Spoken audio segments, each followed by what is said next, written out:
The story opens with a girl named Lily softly rousing our protagonist, Xenos, from his slumber. As he groggily blinks away the remnants of sleep, Lily is already in the kitchen, calmly preparing tea, as if this quiet morning ritual is something they've shared 100 times before.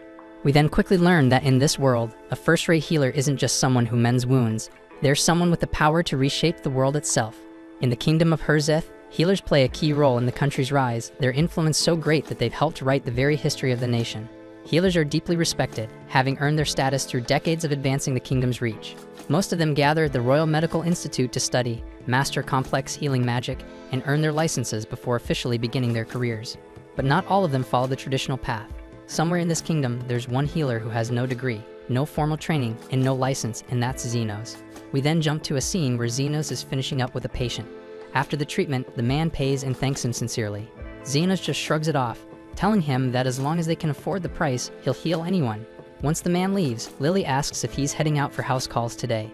Xenos confirms that he is, but promises to be back by nightfall. Lily smiles and tells him she'll have dinner ready when he gets home. Xenos heads out, and the moment the door closes, she turns her focus to preparing the evening meal. While Lily is still in the middle of cooking, Carmilla drops by to check on her. Lily apologizes, saying the food isn't quite ready yet, and Carmilla leans in to check what's cooking, and it turns out it's stew. Carmilla is already looking forward to dinner, but Lily tells her not to worry, she's got this handled. After all, she is Xenos' future bride. Hearing that, Carmilla backs off with a lazy grin and decides to head to her room and slack off. Not long after, Zofia shows up at the clinic looking for Xenos. Lily lets her know he's out on house calls, so Zofia decides to wait anyway. But she sighed because she came early, hoping to catch some time alone with him. But she wasn't the only one who thought about this because Linga soon arrives too, looking for Xenos. Lily gives her the same answer, and Linga pouts, clearly disappointed because she was planning to rub her tail on Xenos and smother him with affection. Zofia suggests she head back home since she's already here waiting. But Linga is not giving up that easily, and she'll wait too. Their rivalry starts to heat up, but Lily interrupts them both. Calm but firm, she reminds them it's her job to wait for Xenos, not theirs. Then right on cue, Lo crashes the door open like she owns the damn place, and says that she's here to have some fun with Xenos. Lily also gives her the usual update but tells her to fix the door she broke first before she enters. Lo does, and once she steps inside, she is surprised to see everyone already gathered. She looks around and jokes that maybe it was Lily's cooking that pulled them all in, but the others shoot that idea down quick, and they make it clear that she's the only one who'd show up for food. Later, we see that Lily is near the end of her cooking, and with a small smile, she adds her secret herb mixed into the stew. She then turned to the others and told them they'd all wait for Xenos before starting dinner, inviting them to join in as well. They agreed without hesitation, and Lily looked forward to eating together. But just before taking a seat, she headed out to grab the laundry drying outside, leaving the others with the smell of stew lingering in the air, and it was driving them crazy. Lu and Linga exchanged one look, that kind of look that said, "Just a taste won't hurt." And within seconds, they were in the kitchen, spoons in hand. The second they tasted it, their self-control vanished. They kept saying they were just tasting, not really eating, but even Zofia could see they were lying through their teeth. She warned them that Lily was going to destroy them if she found out, but after one whiff of that stew, even she couldn't hold back. Outside, Lily was humming quietly, folding laundry under the afternoon sun, completely unaware of the culinary crime scene unfolding in her kitchen. Then we see that the girls realize that the stew has been entirely devoured, so they start blaming one another for finishing it all, and in a moment of panic, they decide to pretend they don't remember what happened.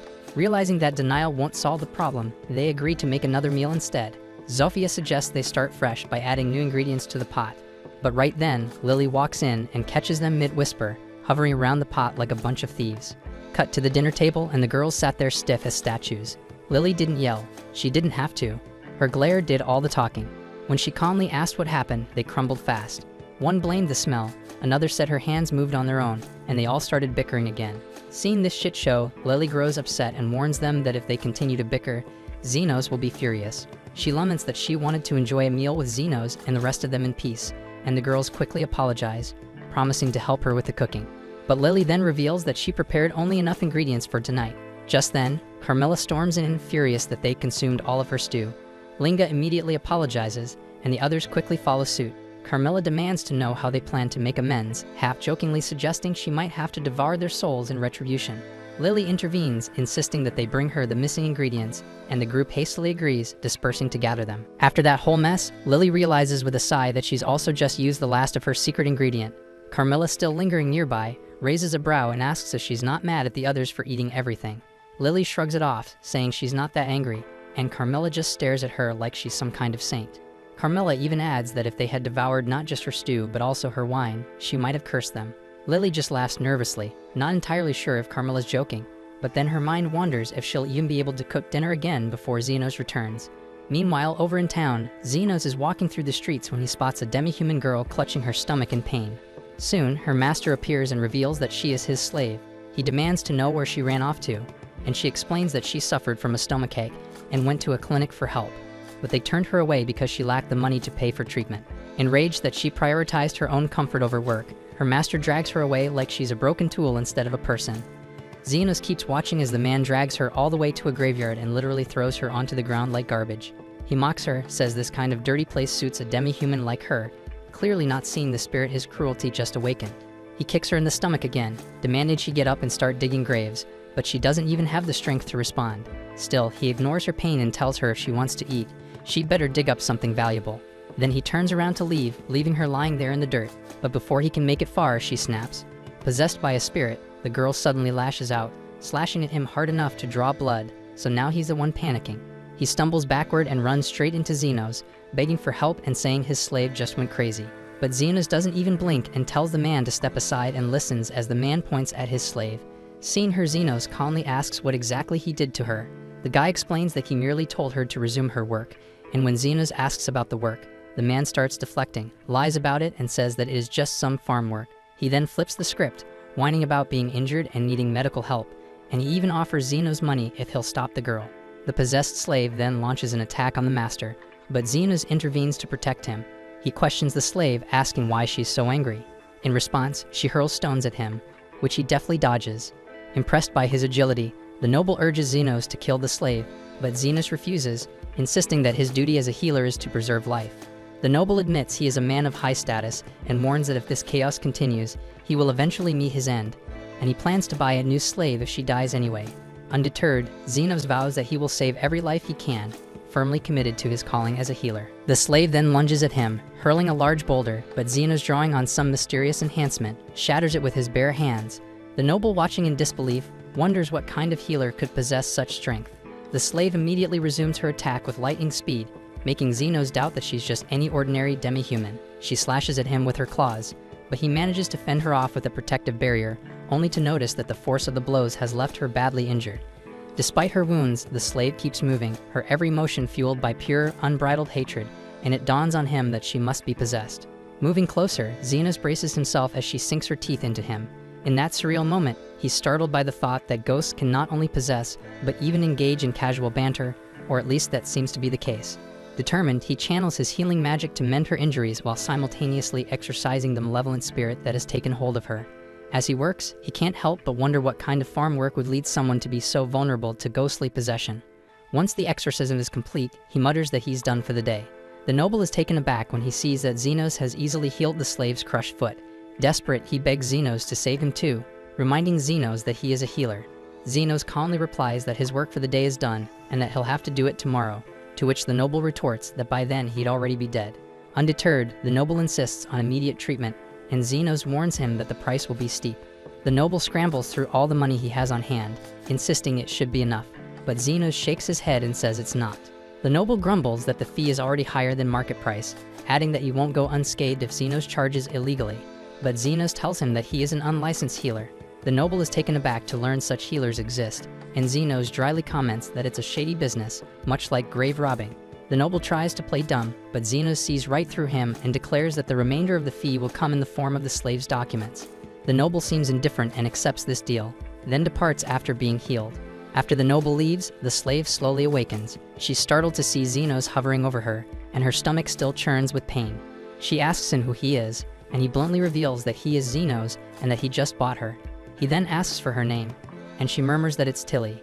Xenos orders her to remove her clothes, explaining that he spent a lot of money on her and needs to check her physical condition thoroughly. Tilly hesitates for a moment, but understanding she has no choice, so she complies. As Xenos examines her, he notices that her bile duct is blocked with gallstones and severely inflamed. Xenos then reveals that he had suspected this, and he also observed that she has symptoms of jaundice, so he followed her.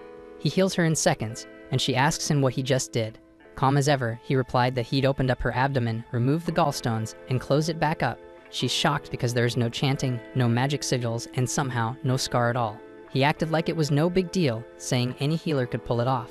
But she didn't let that slide and told him straight that no, they absolutely couldn't. Tilly then thanked him from the heart, still unsure how she could possibly make it up to him. That's when he mentioned he had a task for her. She didn't even hesitate and told him she was ready to do whatever it takes to return the favor. So he handed her a drawing of a herb and asked if she could locate it. She said she could, told him to come along, and not long after, we see her finding the exact herb for him. It turns out to be the same one Lily had used earlier in her cooking. He thanked her for it, but she brushed it off, saying it was easy, and honestly she thought he was going to ask for something completely different. Xenos then told her that her part was done, but she didn't feel like it was nearly enough. He disagreed, telling her that as a rule, he only takes compensation that matches the effort he gives. She still didn't think she'd done anything worth that kind of help, but he told her the truth. It may seem small, but it's something he couldn't have done without her. Then without waiting, he tore up her contract and told her she was free to choose her own path now. She admitted she didn't know what that path was yet, but she would figure it out, and when she did, she'd come back and let him know. He didn't mind and wished her well and told her to come find him again if she ever got hurt. Later that night, he returned home. Lily greeted him, telling him dinner wasn't ready yet. Right then, the 3 food thieves came back from gathering ingredients, and he couldn't help but wonder why they were even here. They kept their mouths shut about having already eaten his share, and Lily decided to whip up something new. Xenos stepped into another room, and the moment Carmilla caught sight of him, she smirked because she could tell something was different, like she could literally smell another woman on him. He shot her a look and told her to shut it. Lily then asks him to wait while she prepares dinner, but he stops her, and she catches on quickly because what he really wants is some black tea, and she tells him that she'd go make it right away. We're taken back to a time when Xenos was once a member of a prestigious adventuring party known as the Golden Phoenix. But everything shifted the day their leader, Aston, tossed him a gold coin, like a master throwing scraps to a servant. Without a shred of hesitation, Aston declared that Xenos was no longer part of the group. He called him dead weight, claiming the party would thrive faster without someone like him holding them back. Xenos knew better. Deep down, he was the glue holding this reckless team together, but Aston didn't care. The truth was, Xenos had only been recruited to act as a disposable meat shield, someone nobody would cry over if he died on the battlefield. Now that the party had grown powerful, Aston believed they didn't need Xenos anymore. Xenos tried to make him see reason, pointing out that the only reason they made it this far was because he was always there to patch them up after Aston's dumb decisions. But Aston shut him down, mocking his rough, unlicensed healing magic and saying any half-decent healer could replace him. Elsewhere, tucked in the shadows of a grimy alleyway, a pair of slave dealers were in the middle of trying to subdue an elf girl. The awful woman reminded the ugly guy to be gentle, since elves were incredibly rare and worth more if they were unbruised. The guy already had her pinned, but Lily, despite everything, wasn't going down easy. She slammed her foot to his gold balls, and while he was doubled over in pain, she bolted. She almost made it too, but the man grabbed his bow and shot an arrow straight into her ankle. Lily crashed to the ground, unable to run, and the bastard caught up quickly. He tried to pin her again, but she chomped down on his hand like a rabid dog, forcing him to stab her just to break free. That's when Xenos walked into the alley and spotted the scene, Lily bleeding on the ground, barely conscious. He looked at the 2 bastards and asked if they were the ones responsible. They didn't even try to deny it. It told him to piss off, reminding him that slavery was perfectly legal around here. Lily was their property, and they could do whatever they wanted with her. Xenos understands the situation. They were technically right by the law, so his hands were tied, but then he thought of something. He reached into his pocket, pulled out the very gold coin Aston threw at him, and offered to buy Lily. It's not nearly enough to buy an elf, not even a wounded one. But the traders take one look at Lily, bleeding out and probably minutes from death, and decide it's not worth dragging a corpse to market. So they took the money and left without another word. Once those scumbags are gone, Xenos walks over to Lily, checking if she's still hanging on. She's already made peace with the idea of dying in some random alley, so she tells him to just leave her there and save himself the trouble. But Xenos calmly tells her she's not dying today. Lily glances down at her wounds and blinks in disbelief because her wounds are already completely closed up, not even a scar left behind. She looks at him stunned and quietly thanks him, apologizing for making him spend his gold coin just to save her, but Xenos brushes it off. He didn't even want to keep that coin anyway, just holding it reminded him of Aston, and he'd rather forget that asshole existed. He asks Lily if she's got anywhere she can go, but she doesn't. I mean, she was a slave 2 minutes ago, so she doesn't exactly have a house or wallet waiting for her. She also admits she's starving, so Xenos offers to get her something to eat and maybe find her some decent clothes along the way. He ends up taking her to a small diner nearby, grabbing her a fresh outfit before they come in. Lily is all smiles as she chows down, clearly loving every bite of her first real meal in who knows how long. But after a while, she notices that Xenos hasn't ordered anything for himself, so she asks why, and he tells her he's just not hungry. But truth is, he's flat broke. He spent everything he had on her food and clothes, and since he got kicked out of Golden Phoenix, he's gonna need to figure something out fast before he ends up starving in the streets. As they're sitting there, a guy stumbles through the door. His arm's a mess, burned and bleeding, clearly injured, and from the looks of it, he's been in some trouble and barely made it out. Xenos watches him quietly, analyzing the damage. Judging by the hole in the arm and the scorched edges, it looks like the guy caught a hit from a magic gun. Fortunately, he's a lizard man, and their bodies regenerate pretty well on their own. But even so, that injury's deep.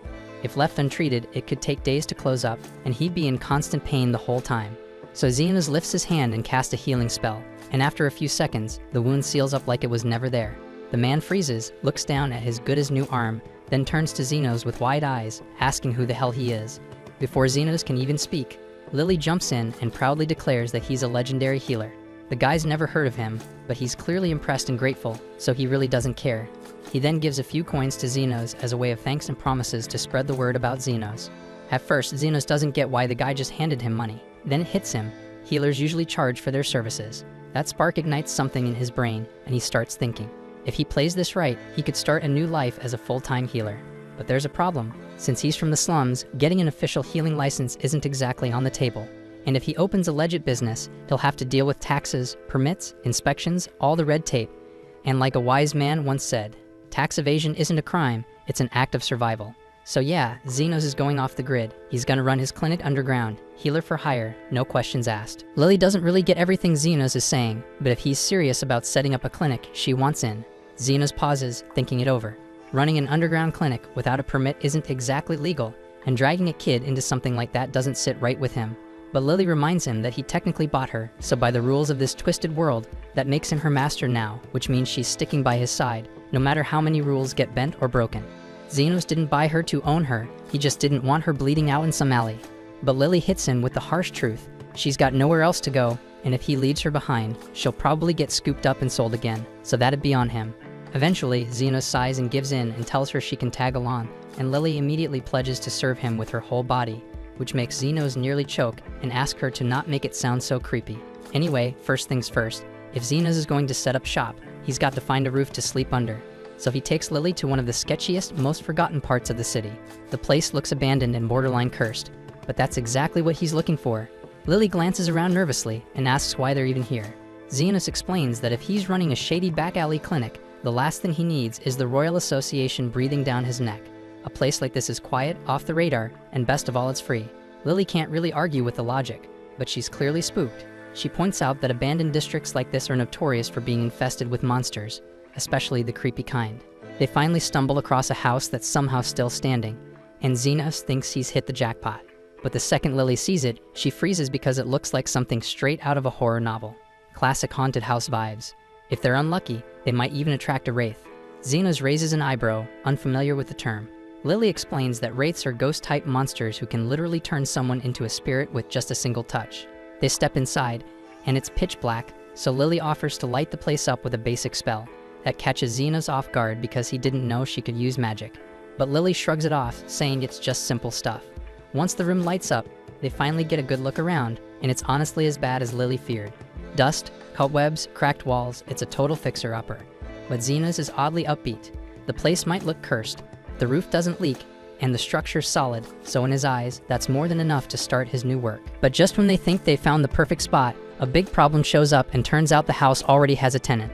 And not just any tenant, but an actual wraith, who floats out of the shadows and tells Xenos she's going to drain the life right out of him.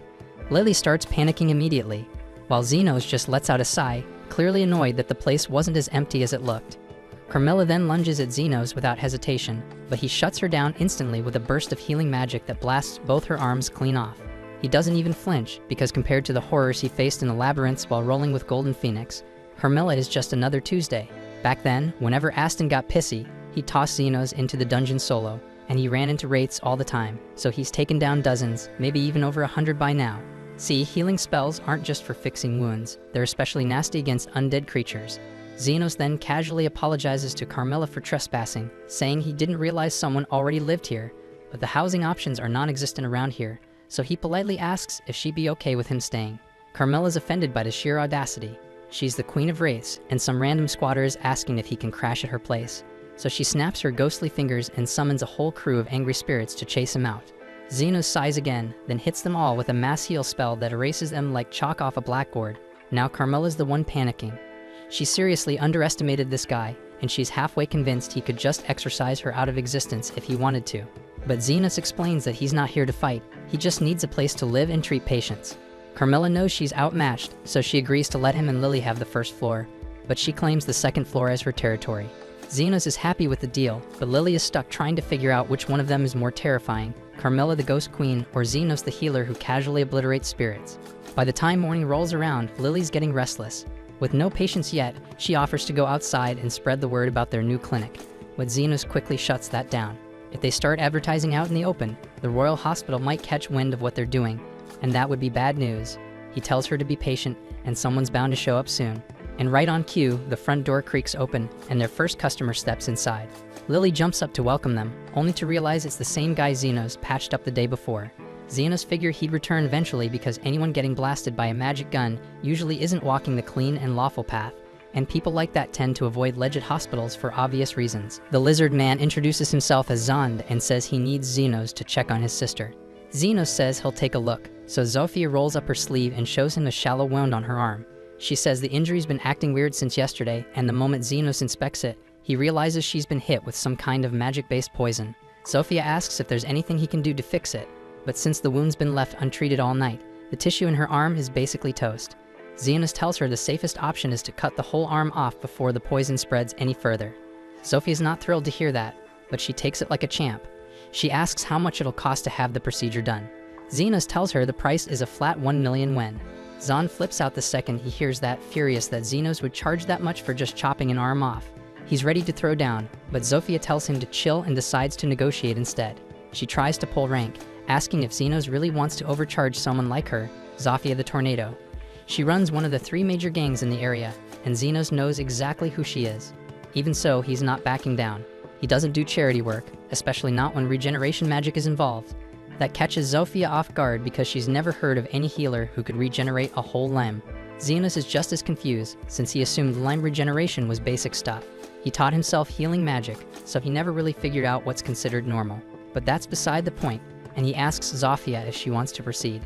Zofia gives him the green light, so he has her lie down and gets prepped for the operation. He conjures a magic scalpel, essentially a blade made entirely of condensed energy.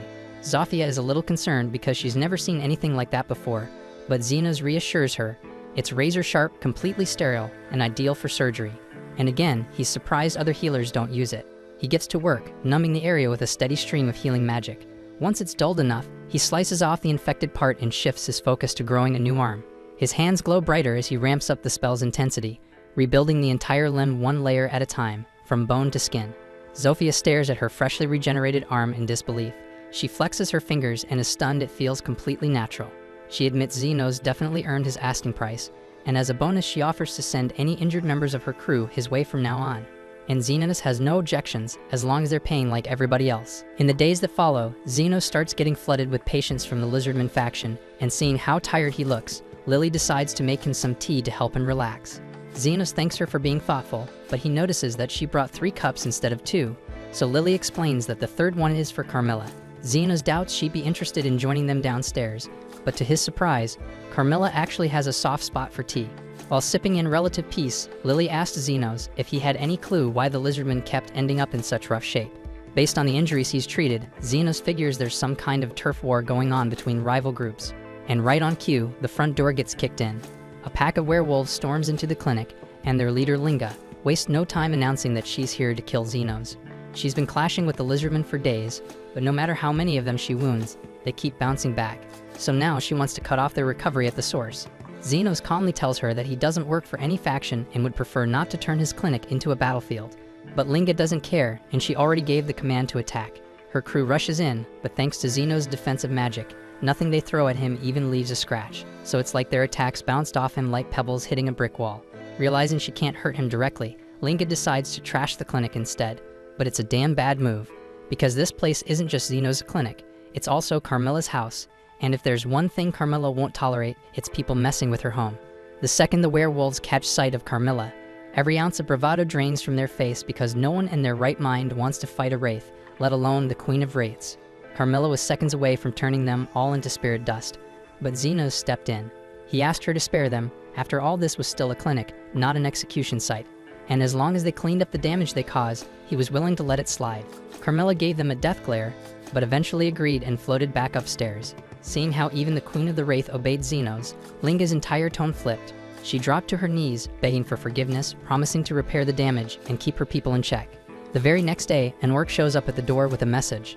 Lu, the leader of the orc faction, wants to meet with Xenos personally. Xenos figured this was bound to happen sooner or later, considering he'd already dealt with 2 of the slum bosses. Lo was the big shot running things among the orcs and ogres, and she'd made a fortune mining magic stones with her raw strength alone. Dealing with her wasn't exactly ideal, but on the bright side, once he sorted things out with her, nobody would dare mess with his clinic again, so might as well get it over with now. Before heading out though, he paused to ask the orc if Lu was reasonable enough to actually talk things out. The orc assured him Lu was the wisest, most dignified person he'd ever meet, which sounded promising. But it made Xenos wonder why Lu didn't just come herself. When he asked, the orc explained that she couldn't actually move right now. That definitely didn't sound good, so Xenos wasted no more time and followed him straight to Lu. They ended up inside a cave, where Xenos was finally introduced to Lu. She greeted him warmly enough, but before he got started, Xenos asked her how she even found out about him in the first place. Lu casually mentioned that the lizardmen and werewolves couldn't stop running their mouths about some top-secret healer they weren't supposed to mention to anyone. Clearly, his days as an underground healer weren't lasting long at this rate, but he'd worry about that later. Lu had heard Xenos could heal any injury for the right price, and she wanted to see for herself if he really lived up to the hype. He walked over and raised his hand towards her, prompting Lu to ask what exactly he was doing. Xenos explained he couldn't see any obvious external injuries, so he was scanning her insides to check for internal damage. She seemed pretty surprised, since most healers apparently didn't know how to do that, but Xenos figured it should have been standard practice. After all, how the hell else could anyone treat a patient properly? Once Xenos completed his scan, he quickly noticed something off. There was a lump deep in her stomach radiating mana, which suggested it was probably a mana stone. Lo confirmed his guess and explained this wasn't just any stone, it was enchanted with explosion magic. So if she tried to move even slightly, the whole thing might blow up. Xenos immediately thought someone must have tried to assassinate her by sneaking it into her food or something, but Lu clarified it wasn't anything sinister like that. In fact, she'd simply gotten really hungry, saw something that looked like a rice ball, and ended up swallowing the freaking stone by accident. She even insisted it was an honest mistake that anyone could have made. Xenos definitely doubted that, but he wasn't too worried either way. After all, mana stones usually found their own way out eventually. Xenos started heading out, but Lu stopped him, saying things weren't that simple. Because, when she'd eaten that damn mana stone, she accidentally chewed it up, meaning there wasn't much time left before it blew. Lu had already made peace with dying because of her dumb mistake, but she couldn't bear the thought of her men refusing to abandon her. Xenos then asked what she expected him to do about it, and Lu explained she just wanted him there so she could leave all her wealth to him, because if she exploded, the empire she'd built would collapse, and she'd rather have her fortune go to someone decent than let it fall into the wrong hands. Apparently, while researching Xenos, she found out he charged high prices for healing, but never took money for treating kids, which made her convinced he was a genuinely good guy. Lo then tossed him a key, explaining it would give him access to her treasure vault after her death. But Xenos never agreed to let her die in the first place, and considering she hadn't blown up yet, he knew she must have eaten the stone recently enough to save her. Without a second thought, he summoned his magic scalpel and moved right toward her. Lu's men initially panicked and tried stopping him, but before they could intervene, Xenos had already made his move.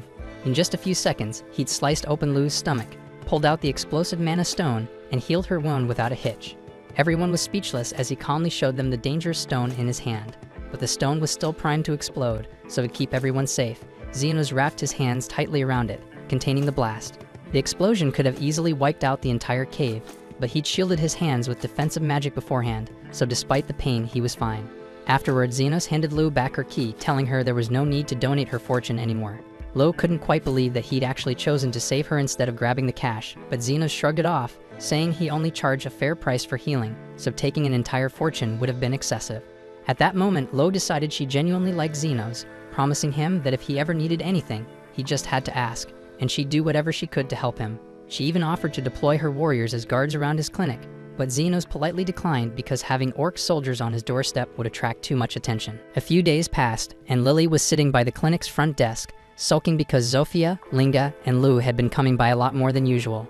Xenos noticed that too because those three had been showing up regularly, but none of them seemed injured. He started wondering why they even bothered visiting, and at first he thought they were probably just bored. But Carmilla quickly corrected him, explaining that those women were clearly in love with him. Xenos couldn't wrap his head around that idea, because in his eyes, he was just an ordinary underground healer and nothing special. But Carmilla was confident she knew what she was talking about. Lily became worried at the idea that one of those girls might start dating Xenos and take all his attention away. But Xenos assured her he'd never date any of them, not to be mean or anything, but he thought they were all kind of crazy weird. Still, Carmilla warned it was only a matter of time before those three started a war to decide who got to claim Xenos. He thought things would never escalate that far, but as fate would have it, the very next day Zofia came into the clinic with a basket of fruit, casually mentioning she planned to declare war on the other factions, for reasons she conveniently refused to explain. Right after her, Linga and Lu showed up as well, each bringing their own gifts and also talking about starting a war against the others. Xenos protested loudly, trying to get them to reconsider, but they flat out refused to listen.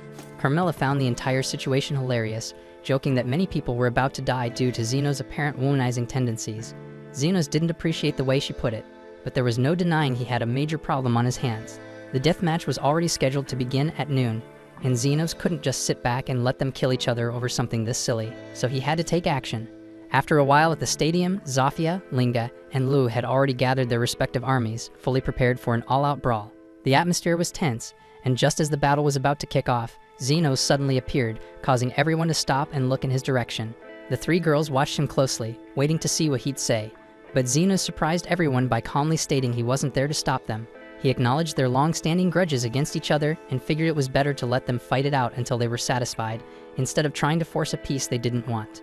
With Xenos' blessing, the girls all agreed they would fight with everything they had, and as an added incentive, whoever survived the fight would get to claim Xenos' virginity.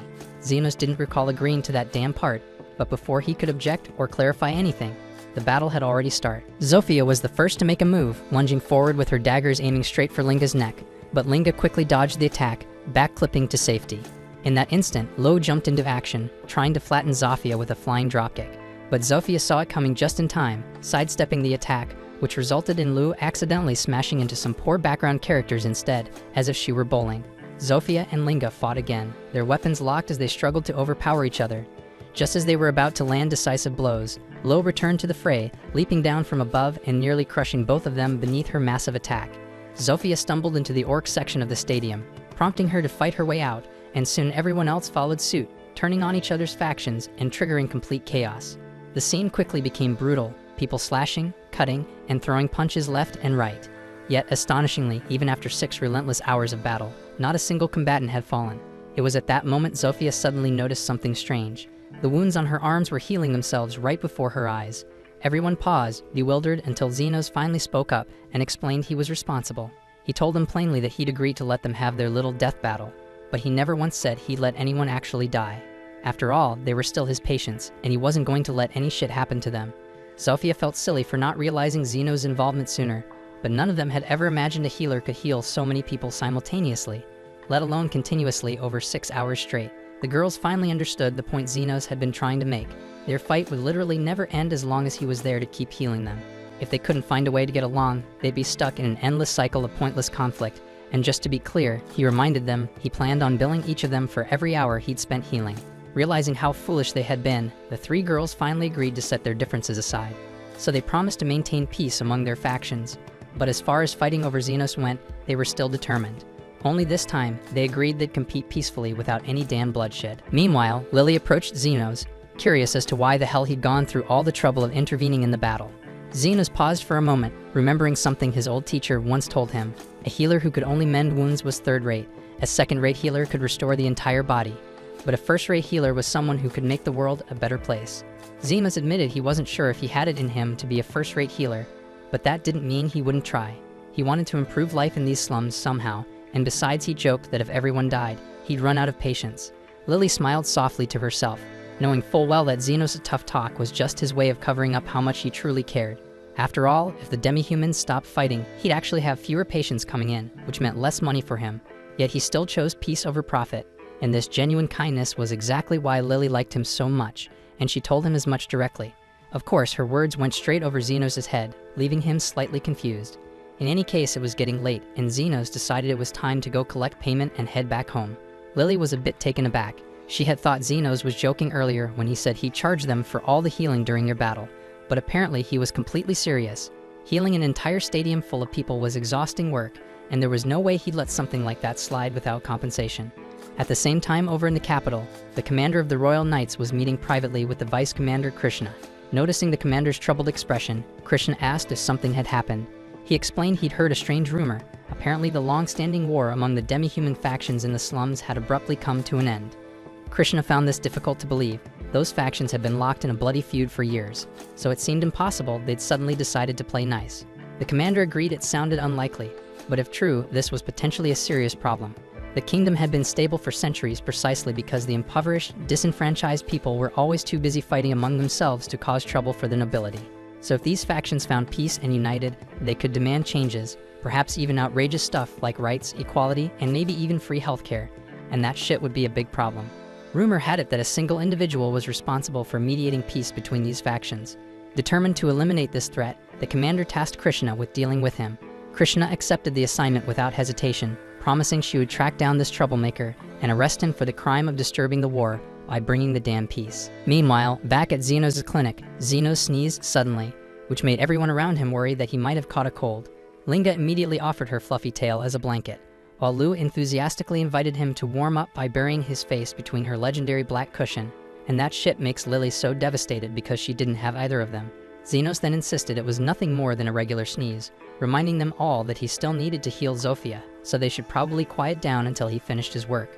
After carefully healing Zofia's injured arm, Zenos asked her how the hell exactly she'd managed to hurt herself, since it had been a long time since he'd needed to patch her up. Zofia admitted she'd gotten hurt on the job last night.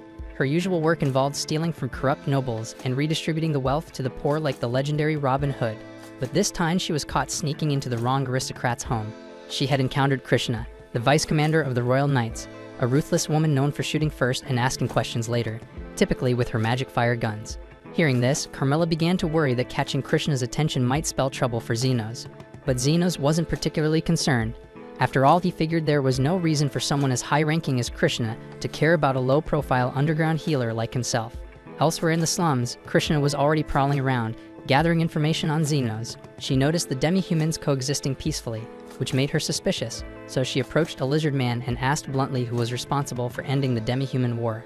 The lizard man didn't recognize Krishna, but he was fully aware Zenos wanted to keep his identity hidden, so he refused to say anything and tries to walk away, but Krishna wasn't having it and drew her gun, threatening to shoot his precious stick if he didn't talk. However, the lizardman didn't budge. He was ready to take a bullet if it meant protecting Zenos. Just then, Zofia and her brother happened to pass by. Seeing them approach, Krishna realized she wasn't prepared to deal with Zofia right then, so she quickly slipped away into the abandoned section of the city. Wandering aimlessly, she stumbled upon Zenos' clinic by sheer luck and decided to go inside to ask for directions back to the main city. Zenos kindly offered to show her the way, but right as he was about to help her out, Lily walked into the room with some tea. The moment Krishna caught sight of Lily's elf ears, her expression darkened instantly, and without warning, she drew her magic fire gun and fired a blast directly at Zenos' Dan head. Lily just can't wrap her head around how the hell Krishna could straight up shoot Zenos in the Dan head out of nowhere, but Krishna holds her ground, claiming she had every reason to do it. On top of her main mission, she was also assigned to look into a string of kidnappings happening around the area. And the second she saw that Zenos was human and Lily was an elf, she instantly assumed he had to be the culprit. So naturally, her gut reaction was to pull the trigger without a second thought. Krishna's logic has numerous flaws, so Lily quickly clarifies that Zenos essentially adopted her and she's staying here willingly.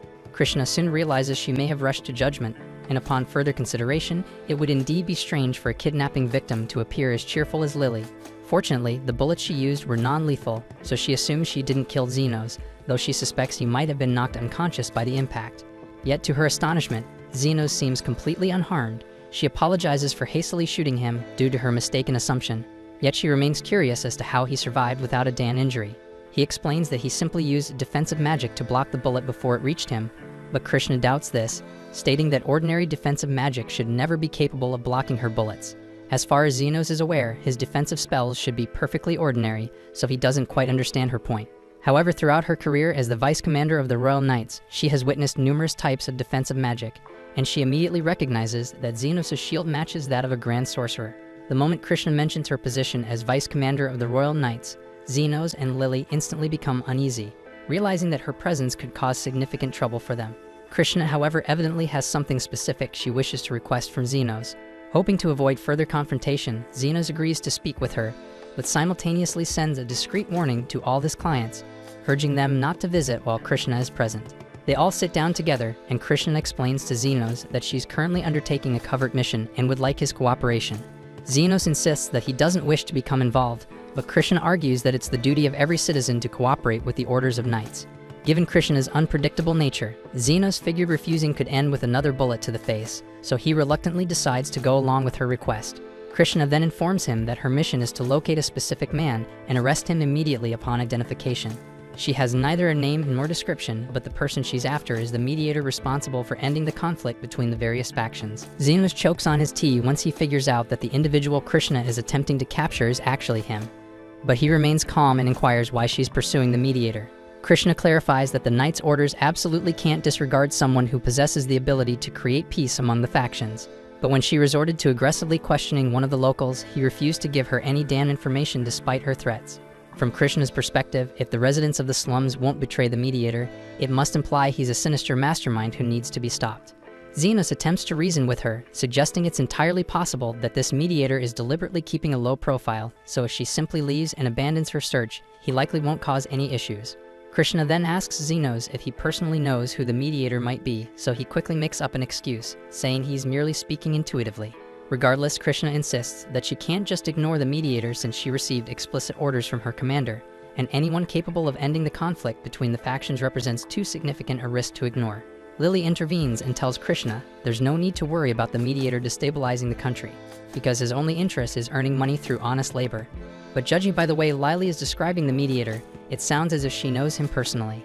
Lily immediately panics and quickly assures Krishna that she doesn't know the mediator either, causing Krishna to grow somewhat suspicious, but she decides to let it slide for the moment. As it's getting late, Xenos uses this as an opportunity to encourage Krishna to leave, but while he's escorting her out, she notices the bed placed in the corner. She finds it unusual that Xenos would position a bed in this spot, causing Xenos to grow anxious because it's actually the clinic's patient bed, prompting him to nervously claim it's just an extra bed. Upon hearing this, Krishna promptly asks Xenos if he'd be agreeable to letting her use it. She's been struggling to secure a base of operations within the slums, so she'd greatly appreciate it if Xenos allowed her to stay here until she finishes her assignment. Of course, she's more than willing to compensate him for the lodging. Xenos can't really decline without raising Krishna's suspicions, so he reluctantly agrees, and Carmilla finds the whole scenario amusing. Lily then prepares some green tea for their new guest, but Krishna struggles with hot beverages, so she begins blowing on it to cool it down. Lily remains envious that yet another woman has appeared, vying for Xenos' attention away from her. So to prove her dominance, she sits directly on Xenos' lap and asks him to stroke her head like usual. Xenos complies with Lily's request, but he's slightly puzzled by her sudden demand, prompting Carmilla to approach and inform him that Lily is feeling jealous. Xenos is caught off guard because Carmilla suddenly whispered into his ear while she was invisible, but she's just really intrigued by all the drama going on. Lily is determined not to let Krishna take away Xenos' attention, so she becomes even more affectionate with him than usual, asserting her dominance. However, Krishna doesn't seem to give a damn and just keeps blowing on her tea like nothing's happening. But eventually, Lily dozes off, so Xenos gently tucks her into bed and heads back to the living room to continue his conversation with Krishna. He fills her in on the whole story about how he rescued Lily from the slave trader, adding that those scumbags were part of an illegal trafficking network operating around here. And that explains why Krishna was so quick to pull the trigger earlier. But sadly, Xenos doesn't have any real intel on the traffickers themselves. Changing the topic slightly, Krishna brings up something she's been curious about. Given how it's obvious Xenos must be an extremely skilled mage, having perfected his defensive magic, Krishna wants to know if someone could regenerate an entire arm if they put the same amount of effort into healing magic. Xenos starts to question whether healing an arm is really such a rare feat for a healer, but before he can complete his thought, Krishna interjects, insisting that it should be impossible. The only individuals who could achieve something like that would be saints or healers of the absolute highest caliber. Confused about why she is bringing this up, Xenos asks Krishna for an explanation. Krishna then describes how she recently fought against Zofia, recalling that she severely damaged Zofia's arm during the confrontation. However, when she saw Zofia again yesterday, her arm was fully restored. Krishna is convinced there must be a healer in the slums powerful enough to regenerate limbs. And if that's the case, it would make sense for someone like that to have serious influence over the faction bosses. Krishna intends to continue her investigation the next morning, hoping to discover some clues about this supposed evil healer, but Xenos doesn't understand why she automatically assumes the healer would be evil. In fact, Krishna seems to harbor a very negative opinion of the entire slum, prompting Xenos to ask if she has a specific reason for feeling that way. Krishna admits she may have a biased perspective, but it stems from someone from the slums murdering her mother. Krishna's mother was a compassionate woman who genuinely wanted to help everyone she could. She frequently visited the slums and organized events to distribute food to those who couldn't afford to eat. But one day she simply didn't return.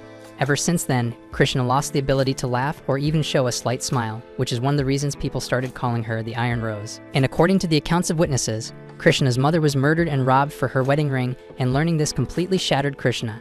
Her mother had saved countless lives from starvation, yet no one stepped forward to save her in her time of need. This tragic event motivated Krishna to join the Knights Order and become an unstoppable hero who could deliver justice to the criminals living within the slums. The following day, Krishna leaves to continue her investigation, allowing Xenos to resume treating his patients. Zofia visits the clinic with a minor injury on her arm and asks Xenos to examine it. Xenos begins treating her, but advises Zofia to be cautious since Krishna could return at any moment. And speaking of Krishna, she suddenly appears at the clinic to ask for directions after getting lost on her way out again. As soon as Krishna notices Zofia, she immediately draws her guns, prompting Zofia to retaliate by pulling out her knives, so a brief standoff ensues between them. Krishna then questions Zofia, asking if there's genuinely an evil healer assembling criminals to threaten innocent people. Zofia doesn't deny the existence of a healer, but insists that he definitely isn't evil. While Zofia herself is a thief and doesn't strictly follow the law, she knows firsthand that some among the nobility are guilty of far greater crimes. For example, Zofia is aware that Krishna is investigating the trafficking ring, and after conducting her own research, Zofia discovered that the mastermind behind it is actually an aristocrat. Initially, Krishna doesn't believe her, as the trafficking ring is known to operate primarily in the slums. But Zofia clarifies that this is merely a clever deception intended to mislead the Knights Order from uncovering the true criminal behind it all. Krishna remains skeptical, but requests that Zofia reveal who is responsible for the kidnappings, prompting Zofia to name a man called Kalendor. Krishna finds this difficult to accept, considering Kalendor is widely recognized as a generous philanthropist who prides himself on educating orphan children, and thus could never be involved in child trafficking. Zofia expected that Krishna wouldn't trust her, given that Krishna sees everyone from the slums as criminals. However, the mediator has never treated them that way. Instead, he treats everyone fairly and consistently gives people second chances, unlike Krishna and her misguided version of justice. Krishna becomes furious when Zofia insults her concept of justice, and she's about to fire her gun, but Xena steps in front of her, demanding that Krishna lower the Dan weapon. Krishna orders Xenos to step aside, but he refuses, saying he can't allow harm to come to Zofia since she's his patient. He apologizes for not being upfront earlier, but he confesses that he's actually the mediator Krishna has been searching for. Krishna assumes Xenos is just lying to protect Zofia because there's no way he could possibly be the healing mediator. After all, he's already demonstrated mastery over defensive magic, and there's no way in hell he could also excel in healing magic. Xenos doesn't necessarily consider himself a master, but he's certain of his abilities in both healing and defensive magic, since both simply require him to enhance the body's natural processes. Krishna finds this entire explanation absurd and remains unconvinced that Xenos is the healer, although it's evident he's siding with Zofia out of respect for the hospitality Xenos provided her yesterday. Krishna decides to exit peacefully without engaging in conflict. As Krishna leaves, Lily notices she's heading towards the district inhabited by aristocrats, prompting Xenos to suddenly realize her destination. Krishna took Zofia's accusation against Kalendor seriously, prompting her to visit his manor to investigate. Obviously, she can't directly confront him about the child trafficking allegations, so Krishna fabricates an excuse for her presence. She tells him that she's heard about a recent increase in theft in the area, and Kalendor confirms he's been experiencing difficulties with the Lizardman gang lately. Krishna then informs him that she plans to boost security patrols in response. However, before implementing these patrols, she wishes to inspect Kalendor's estate to gauge his current security measures. Kalendor understands her reasoning and readily offers to guide her on a tour of his mansion. Krishna is then shown throughout the entire manor, and after the tour concludes, Kalendor asks her opinion on his security setup. Krishna praises him for his meticulous approach to safeguarding the estate, but during her inspection, something odd catches her attention. She requests permission to use the restroom before departing, and Kalendor sees no issue with this, so she slips away from his office. Given Kalendor's high social standing, extensive security isn't unusual, but Krishna finds it peculiar that so much effort has been devoted to protecting the backyard area. Suspecting something might be hidden there, she peers over the wall and quickly notices a hidden entrance. Krishna cautiously makes her way down the passage, and to her shock, she realizes Zofia was telling the truth, that Kalendor truly was behind all the kidnappings. But before Krishna has the chance to aid the captured children, Kalendor sneaks up behind her, grabs the gun she left upstairs, and blows off her arm. He laughs at how effortlessly he managed to defeat a knight, taunting her for poking her nose where it didn't belong. Now he simply needs to finish her off and resume his trafficking business, but just as he's about to make his next move, Zofia and Xenos arrive. Xenos had become concerned when he realized where Krishna was headed, so he asked Zofia to lead him there. Kalendar is determined to lead no witnesses, so he switches Krishna's gun to lethal mode and shoots Xenos straight in the face. Yet to Kalendar's complete disbelief, Xenos remains unharmed, though he admits the lethal shots did sting quite a bit. Kalendar panics, attempts to escape, but drops the gun in his frenzy, allowing Xenos to pick it up. Kalendar immediately begins begging for mercy, and luckily for him, Xenos has a strict no-kill policy. However, Xenos doesn't have any rules against causing pain, so he switches the gun to non-lethal and fires directly at Kalendar's head, knocking him out. He quickly moves to Krishna's side, but she weakly tells him it's pointless because her arm is gone and a large portion of her stomach has been blown away. She's accepted her death, but Xenos reassures her she'll be alright, though he's definitely going to charge her heavily for his services, so she should brace herself for a damn expensive bill.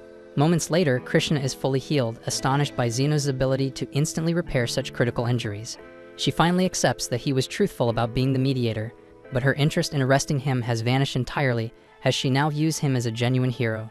Xenos, however, doesn't consider himself a hero at all. He was simply a healer doing his job by ensuring nobody died. If anyone deserves to be called a hero, it's Krishna herself, because she was the one who first took action for the children's sake. She might have been misguided occasionally, but deep down she genuinely cares and wants to create a better world. Zofia and the lizard men then assist in freeing the children from the dungeon, but with the royal knights approaching fast, Xenos isn't interested in dealing with them, so he decides to leave with the others. However, before he departs, Krishna stops him, curious why he decided to save her despite her being an enemy at the time. Xenos simply turns around and replies that he wanted to ensure she pays her outstanding bills. She still owes him money for the night she spent at his clinic, and now there's the additional cost of healing. He expects full payment by the week's end. Krishna, amused by his ridiculous reasoning, laughs for the first time since the loss of her mother. The next day, we see Xenos and Lily walking side by side down the street, casually chatting about picking up some tea, when out of nowhere, Xenos catches sight of the old spot he used to call home back in the slums, and the sight pulls him straight into his memories.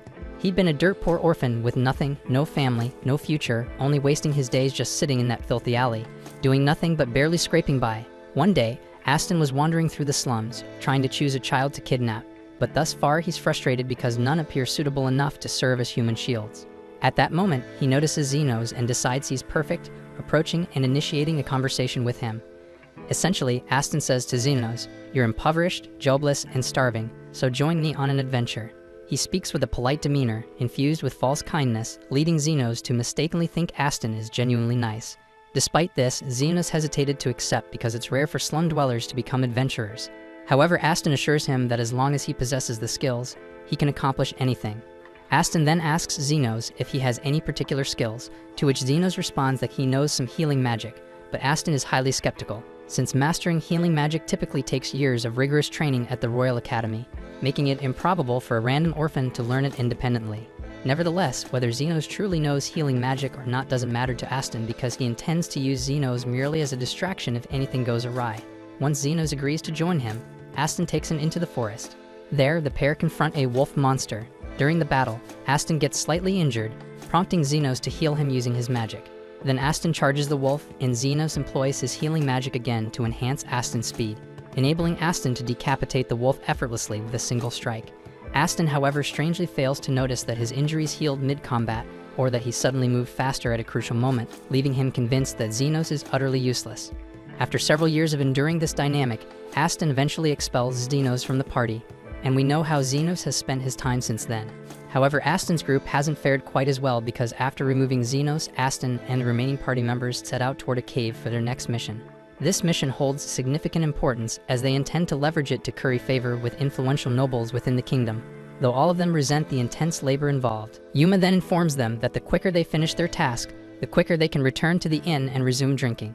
Andres feels thrilled because ladies always flock around them whenever they say they're members of the Golden Phoenix group. After all, their team is renowned for successfully finishing quests and defeating magical creatures without taking any damage. Right at that moment, they encounter the creatures they're here to defeat, so Aston unsheathes his blade and prepares to strike. He instructs Guile to cast protective magic on him while he rushes ahead, and Guile does precisely that. But even while Aston is battling the wolves, his arm still gets scorched.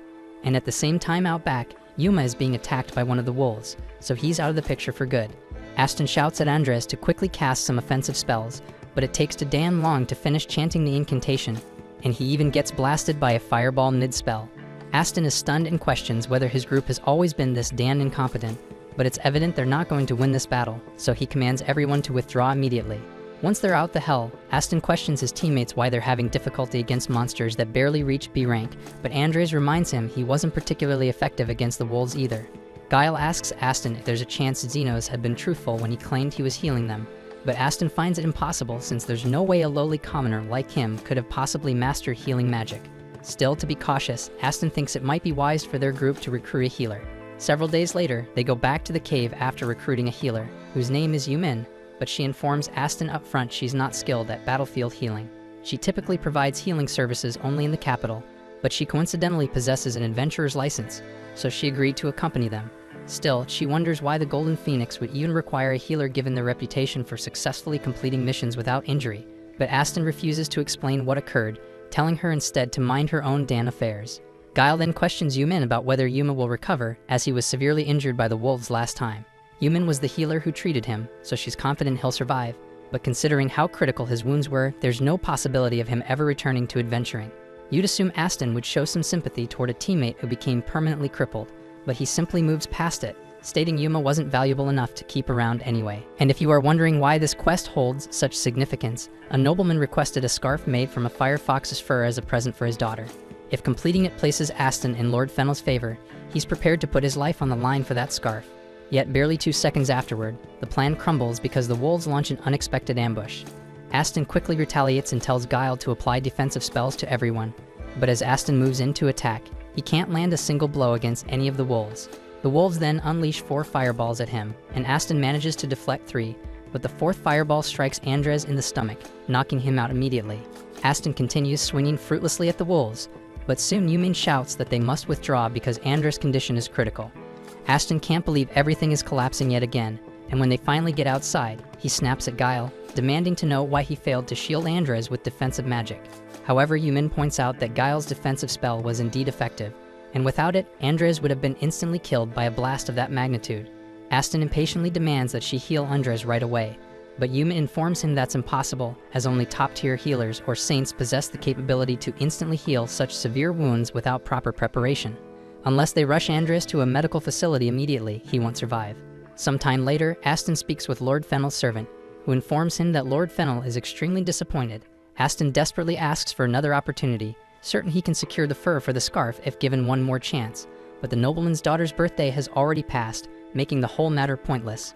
And the real reason behind Lord Fennel's dissatisfaction isn't merely that Golden Phoenix failed the quest, it's because Aston repeatedly promised he'd succeed. Had Aston simply informed Lord Fennel earlier that the mission couldn't be accomplished for any reason, the Lord would have understood and chosen a different gift for his daughter.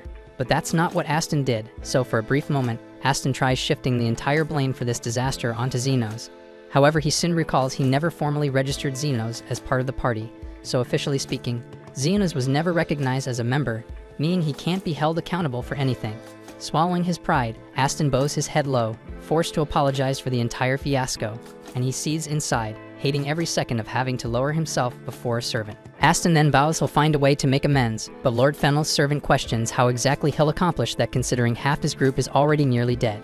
Aston confidently replies that he intends to recruit replacements to offset their losses, and the next time Lord Fennel entrusts them with a task, he'll ensure its successful completion. Afterward, Lord Fennel's servant departs, though Guile asks Aston if making such promises is really a wise move. After all, they currently have no prospects on capable recruits, and there's no possible way for them to undertake missions with just 2 remaining members. Aston tells Guile there's no need for concern, as he already has something in mind. Even though Aston still doesn't believe Xenos holds much value, he can't deny the team functioned much better while Xenos was with them, so Aston plans to simply bring him back. He's convinced Xenos would jump at the chance to rejoin Golden Phoenix, despite how poorly he'd been treated previously. The following day, Aston and Guile enter the slums searching for Xenos, but since they have absolutely no damn idea where to begin, Aston suddenly gets a brilliant idea. He decides to employ the 3 faction bosses to help locate Xenos, confident they'll agree because low-class scum like them will do practically anything for cash. A short while later, he has a lizard man guide him to Zofia, saying he's interested in hiring her services. Zofia isn't particularly enthusiastic since this interferes with her daily clinic hours, but she's at least open to hearing out a paying customer.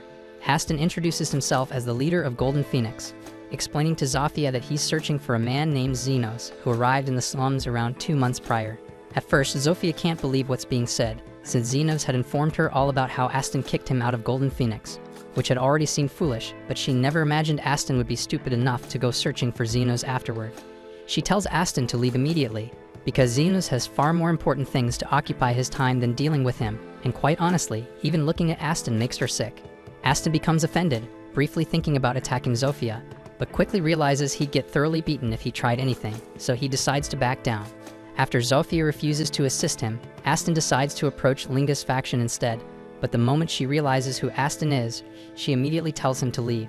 Aston is shocked to learn Linga also considers herself Xenos' friend, and just in case he's considering making trouble, Linga reminds Aston that if she wanted, she could easily kill him 3 times over before he even had a chance to blink. Aston then attempts approaching Lu for assistance, but like the others, she promptly tells him to go screw himself. She also threatens that if she ever hears he's been bothering Xenos, she'll personally crush his skull between her thighs. Aston and Guile immediately exit Lu's cave, and Aston struggles to believe that all the faction bosses care about Xenos this much. He tries convincing himself they must be referring to some other individual named Xenos, because there's absolutely no chance the Xenos he remembers could have such influence in this place. Speaking of Xenos, Guile coincidentally spots him walking along the street with Lily.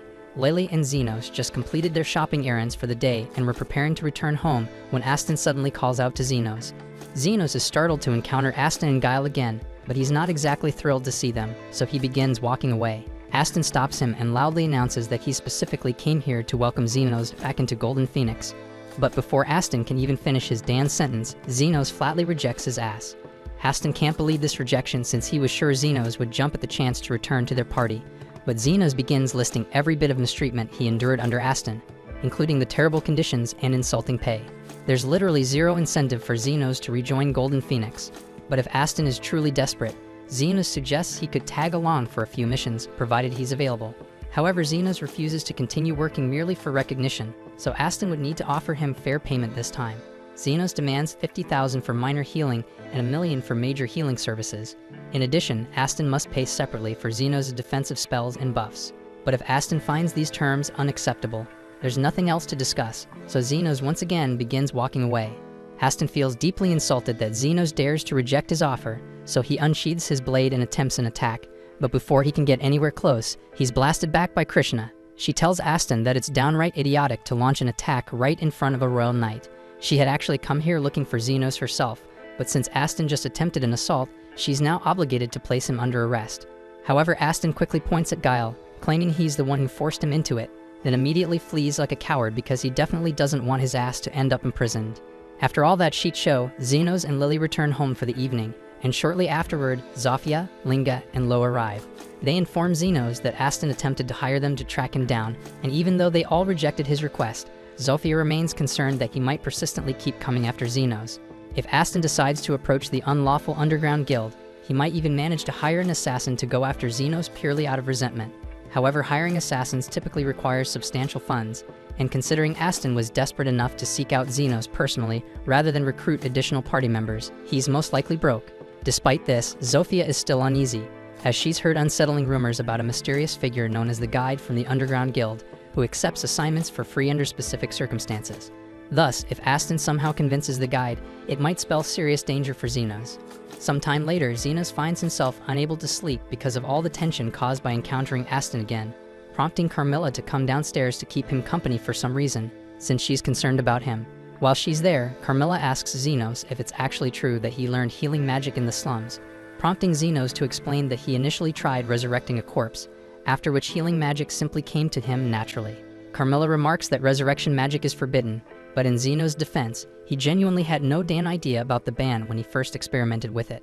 On the topic of forbidden magic, Carmilla remembers something resembling artificial life from her own lifetime. It occurred during the Demon Lord's reign, and he frequently waged war using golems animated by forbidden spells. Right at that moment, Xenos hears chaos erupting outside, so Carmilla volunteers to investigate, and to her shock, she witnesses a significant portion of the slums engulfed in flames as a rampaging golem wreaks havoc. Turns out Aston really was that vindictive because he actually tried to get Xenos killed. But the problem was that Aston was dead broke and couldn't afford a legit assassin, so someone steered him toward the Guide. The Guide said he'd maybe consider doing it for nothing, but only after hearing the full situation to judge if it was even worth his attention. Aston laid everything out, ranting in detail about what happened, and the Guide couldn't stop laughing. Aston was a pathetic, self-centered clown, and the whole thing was just sad. But still, the idea of targeting Xenos sounded like fun, and it gave the guide a perfect excuse to test out one of his newest little creations. Back in the present, Xenos and Carmilla had just made it into the town, and up close, the scene looked way worse than they expected. Buildings were trashed, streets torn apart. Then not long after, Linga, Lou, and Zofia showed up, asking Xenos for help because the golem had seriously injured a lot of their people. Xenos asked if they had any clue where it came from, but they were just as lost. The only thing they'd seen was the golem coming from the far end of the slums, but that didn't explain anything. Hearing that made Xenos uneasy. If the creatures were coming from deep in the slums, the underground guild might have a hand in this mess, but now wasn't the time to speculate. So he turned to the others and told them to start gathering all the wounded in one place so he could begin healing. And once he was done with that, he swore he'd make whoever caused this disaster pay for it. Meanwhile, the guide was observing the devastation from a comfortable distance, feeling quite pleased with the golem's capabilities, though he noted its speed left something to be desired. Still, for a first test run, it was more than capable of carrying out the mission. He didn't know much about Xenos yet, but he was itching to see how the guy would react once his friends started dropping one after another right in front of him. Back inside the city, Linga, Lou, and Zofia rounded up their forces, ordering them to locate all survivors and bring them straight to Xenos. Once they had everyone accounted for, Xenos got ready to cast, but before he did, he warned Carmilla to step back to avoid being affected by the casting. He then fired off high heal across the entire zone, and within moments, people who were on the brink of death were back on their feet, and Xenos told them to evacuate the area as fast as they could. He then moved around personally, healing anyone who hadn't been caught in the main cast range. And yeah, he was pissed. Not only had he been dragged out of bed in the middle of the night, but he also had to heal literal crowds of injured people, and there wasn't even a guarantee he was getting paid for this crap. But one thing was certain, that whoever controlled that golem was going to answer for this. But so far, they still had no clue who was behind it or why the attack was even carried out. Back with the guide, and he's honestly shocked that Xenos managed to save every single injured person because he was almost certain that at least a handful would die in the chaos. Just by watching, it was obvious that Xenos was a top-tier healer, but even with all that power, unless he shuts down the golem, the destruction's just going to keep piling up. Xenos had just wrapped up healing the wounded, and with the area finally cleared out, the golem was still out there wrecking everything in sight. Xenos looked at Carmilla and asked if there was even a small chance the thing would get bored and wander off, but she shot that down immediately. Golems are built to follow commands until the task is finished, and based on what they'd seen, this one had been told to tear the slums apart. It wasn't going to stop until everything was gone. What made it even worse was the fact that high-grade mana stones, the kind needed to make golem cores, were supposed to have been completely wiped out during the Great War. So by all logic, nobody should have access to something that rare anymore. Xenos had really been hoping to catch a break, but clearly that wasn't happening. He couldn't just stand around and let this thing keep trashing the place, so he'd have to take care of it now before the damage got any worse. Then the trio from Totally Spies stepped forward and offered to join him in the fight. But Xenos asked if they were sure because he couldn't promise he'd be able to heal them mid-battle if things went sideways. They understood the risks, but they weren't backing down. This was their home too, and they weren't about to watch it get flattened. Xenos was glad to have them on board, but they couldn't charge in without a plan, so he turned to Carmilla and asked if she knew how to bring a golem down. She told him that unless they destroyed the mana stone powering the core, the damn thing would just keep getting back up no matter how much damage it took. That was bad news for Xenos, because he'd been hoping to sell the golem core later and make a little extra cash. But there was no other option, so he gave the order. Hit the thing with everything they had, and he'd handle the support, so the girls didn't waste a second and rushed in. As they advanced, Xenos buffed them with an agility spell to boost their movement speed, and right before they engaged, he followed up with a strength enchantment, and that gave them just enough raw power to blow out one of the golem's legs completely. The heavy chunk of enchanted stone shattered, and the golem lost its balance, slamming into the ground. But the wind didn't last, because the moment it hit the dirt, its core lit up, and before anyone could even take a breath, the golem started regenerating again. The golem then backhands Linga so hard that she gets launched straight through 3 buildings before crashing to a stop. Realistically, she should have had every bone in her body broken from that hit, but thanks to Xenos' magic, she walked away without a scratch. It had been a long time since Xenos had been in an actual fight, so he was a bit out of shape, but that was quickly wearing off. He just had to remember 2 things. First, if he strayed too far from the group, his enhancement spells wouldn't reach them. Second, since healing, speed, and power buffs each had a different cast sequence, he couldn't activate them all together, so he'd need to rotate them in real time based on the flow of combat. After a few minutes, Xenos picked up on the fact that the golem didn't regenerate instantly. If they hit it hard enough all at once, it would stay down, at least for a bit. He then shouted for the girls to break both its legs, and once they did, the thing started toppling over again, but just as it was falling, something went wrong. Zofia suddenly yelled that there was a kid trapped inside one of the nearby houses, and the golem was going to crush her. Xenos tried to reach her, but she was too far. He couldn't throw a protection spell across that distance in time, so he sprinted toward her, hoping to pull her out. But he didn't make it, and the girl should have been dead. But then somehow, the golem stopped itself mid-fall and avoided hitting her. That wasn't normal because golems weren't built to care, and according to Carmilla, they didn't have the cognitive ability to protect people, so something was clearly off about this one. Xenos scanned the construct, and there it was. Aston was trapped inside. The guide was genuinely caught off guard by how fast Xenos put the pieces together. Still, he didn't care because Xenos knowing wouldn't change a damn thing. The mana crystal he used was flawed. It couldn't make a standard golem on its own, so he used a human as the core instead, and Aston had been the perfect lab rat. The guide lured him in, planted the crystal in his chest, and used him to generate a functioning golem core, and from that point on, Aston and the golem became permanently fused. Now the guide was watching closely, curious to see how Xenos would react. After saving all those lives, would he really be able to kill someone? Xenos took a long breath, then calmly told the others to clear the battlefield. The girls hesitated because they didn't understand why Xenos wanted them to back off when they were seconds away from finishing the fight. But now that Xenos knew what was truly happening, he realized this wasn't something they could handle together, and it was something only he could face. Although they didn't grasp the full situation, they trusted Xenos' judgment, and without question, they withdrew from the field, giving him the space he needed. Once the others had cleared the area, Xenos faced Aston and said it was time to end this, once and for all. Their whole connection started when Aston picked him up out of the slums, but even back then, it was all self-serving. Still, the moment he saved that little girl, something shifted. Xenos remembered what Guile had once told him. Aston's obsession with wealth and power stemmed from a tragic past. When Aston was a kid, his little sister died because he didn't have enough coins to pay a healer, and since then, he'd been chasing money and control like a man possessed. That girl must have reminded him of his sister, which is probably why he instinctively intervened. It doesn't make up for all the crap Aston's pulled, but it makes Xenos wonder maybe there's still a sliver of humanity buried in there somewhere. But right now, Aston was out of his damn mind, and Xenos didn't have time to figure out if he could be saved, so he pulled out his scalpel. Aston then tried to crush him on the spot, but Xenos dodged and morphed the scalpel into a blade, slicing clean through both of Aston's arms. He then leaped into the air and tore open the golem's chest, exposing Aston's real body. He hated doing this, but he had to make sure Aston couldn't cause any more chaos, so he slashed him across the torso. The guide watched in silence, genuinely surprised that Xenos had gone through with it so decisively. But then again, based on what he'd heard, Aston had treated Xenos like crap for years, so maybe this was personal or even revenge. But that wasn't it, because what Xenos was actually doing was way more precise. He was targeting only the parts of Aston that were fused to the mana core. He was surgically severing them, not killing. And once those parts were cut, Xenos moved in and started healing Aston's body. The guide was stunned because pulling off something like this took ridiculous precision and focus. And the guy had just healed a whole damn city not 10 minutes ago. Xenos himself didn't even care that much if Aston lived or died. He wouldn't lose sleep either way. But somebody had to pay for the destruction, and he knew damn well Aston was too broke to pay for the damages himself. So he refused to let him die, not until he spilled the name of the person who created the golem. And even if Aston was a piece of shit, Xenos couldn't ignore the fact that if he hadn't received that severance coin, he never would have been able to save Lily, and his clinic wouldn't exist today. And more importantly, Xenos had made an oath to save as many lives as he could, and that oath extended even to Aston. Xenos then raised his blade one last time and brought it down on the mana crystal, shattering it completely and freeing Aston from the golem once and for all. Things finally calmed down after all the chaos, and once Aston came to, the full weight of everything hit him. For the first time, he really understood how insane Xenos' abilities were. While trapped inside the golem, Aston had stayed partially conscious, just enough to witness Xenos coordinating the leaders mid-fight like some kind of battlefield tactician.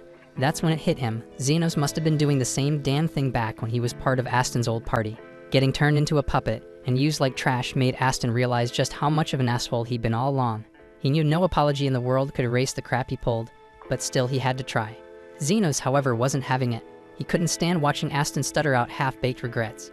He told him to lift his head, not because he forgave him, but because he wanted to land one clean hit before heading home. He'd been dying to clock Aston in the face for years now, and knocking out a half-conscious guy just wouldn't have felt satisfying. But that he was awake, though there was nothing stopping him. So Xenos quietly cast a 10x strength buff, stepped forward slowly like a man walking toward destiny, and unleashed the most cathartic punch of his entire life. Aston went down cold, and a few hours later, Aston woke up with a pounding headache and Krishna standing over him. She calmly informed him that she'd already bumped into Xenos earlier, so she had a pretty good idea of how everything went down. Then she added that he was damn lucky no one died, or he'd be staring down murder charges right now. That said, she was still placing him under arrest for a whole list of things: property damage, assault, and somehow, public indecency, because apparently Zenos' punch had knocked every last piece of clothing clean off his body. And she also mentioned that Zenos left a few parting words for him. The first message: Zenos had taken Aston's sword while he was unconscious. It was a well-crafted blade, and selling it should be enough to cover all the damages he caused. Then Krishna told him there was one more message and instructed Aston to look at his hand. And when he opened it, he saw a single gold coin, Zenos' idea of severance pay. So that was it. And with that coin, Zenos never wanted to see or hear from him ever again. Aston sat there, eyes to the ground, feeling completely gutted. He knew damn well he deserved it, but now he really had nothing left. Then we see that after everything that went down, Zenos could barely stand. His legs were jelly, and he was clearly running on fumes. The others offered to carry him home, but he insisted they didn't have to. He figured they were just as wiped as he was. Still, the girls didn't listen. After all the times Zenos had carried them, literally and figuratively, it was their turn to return the favor. Meanwhile, back at the clinic, Carmilla had already filled Lily in on everything that had happened. So when Zenos finally arrived home, Lily greeted him warmly and asked if he'd like a cup of warm tea. Then Krishna comes in and says that she threw everything she's got into tracking down whoever was responsible for the Golem incident, but she's hit a dead end. The only lead she's managed to uncover is that he is someone known as the Guide, and from what she's gathered, the guy's so unreachable. She tried retracing Aston's steps to the spot where they supposedly met, but when she arrived, the whole area had already been wiped clean like it never even existed. Zofia also tried asking around the underground guilds, and from what little she picked up, the Guide has only recently started making appearances there. Besides that, nobody has a clue who he is, so interrogating the locals won't get them anywhere. Krishna says she's classifying the Guide as a high-priority threat, but judging by how carefully he covered his tracks, she doubts he'll be showing his face again anytime soon. That said, Zofia isn't buying it because people like him don't just vanish unless they've got something massive cooking behind the scenes, and if that's true, they'd better be ready for whatever hell he's planning to unleash next. Krishna tells her to quit jumping to conclusions since they don't have solid evidence that the guy will come back, but Zofia fires right back, pointing out that Krishna was doing the exact same thing a minute ago. Zenos sighs and tells both of them to chill before they start another argument, then asks Krishna why she's sitting way over at the opposite end of the room from everyone else, because trying to hold a conversation like this is a nightmare. Krishna says that while she appreciates Zofia's help during the Golem incident, she can't be seen casually hanging out with demi-humans like this, not while she's still a royal knight. Zenos can already tell this is about to spiral, and he wants none of it, so he shoves the whole group out the door and tells them not to come back today unless they're bleeding.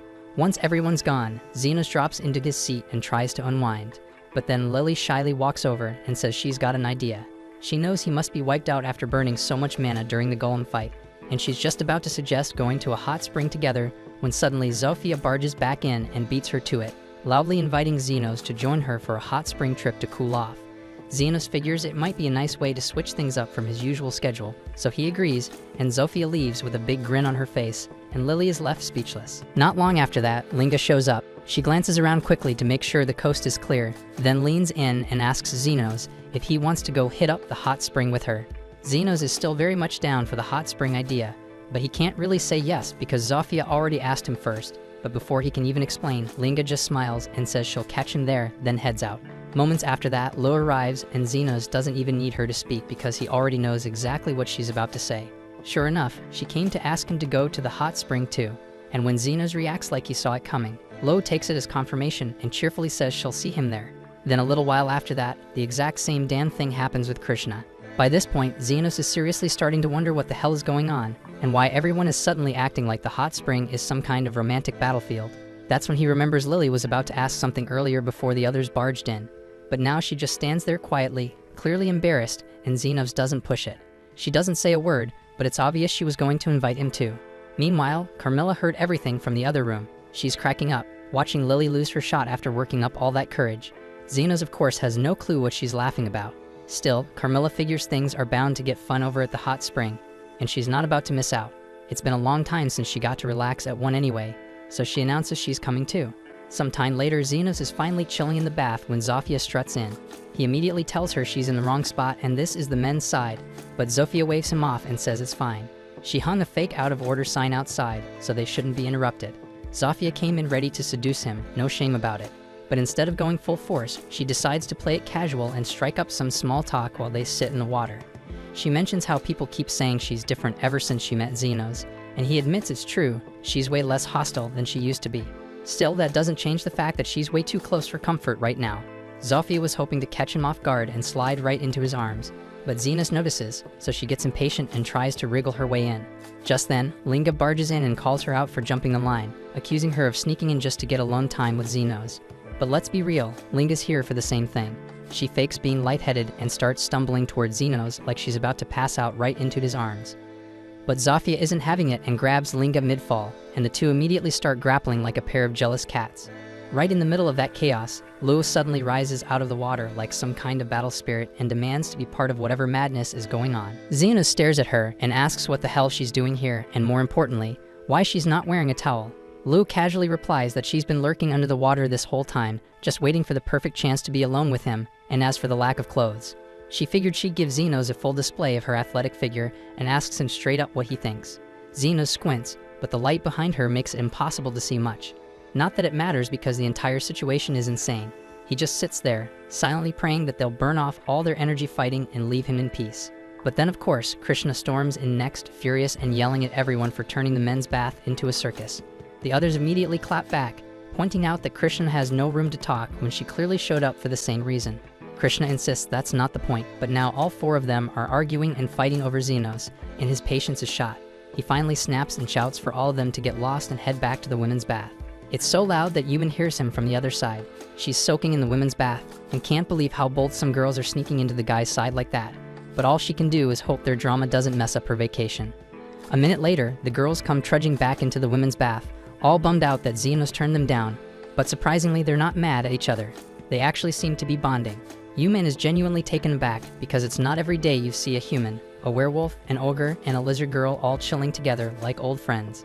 Later that evening, after everyone's had their fill of steam, they all head out to enjoy a big post-bath meal together. Krishna is still trying to act like she's not part of this mess, pretending she's not friends with anyone, but even she can't resist sneaking glances at the fun and laughing under her breath.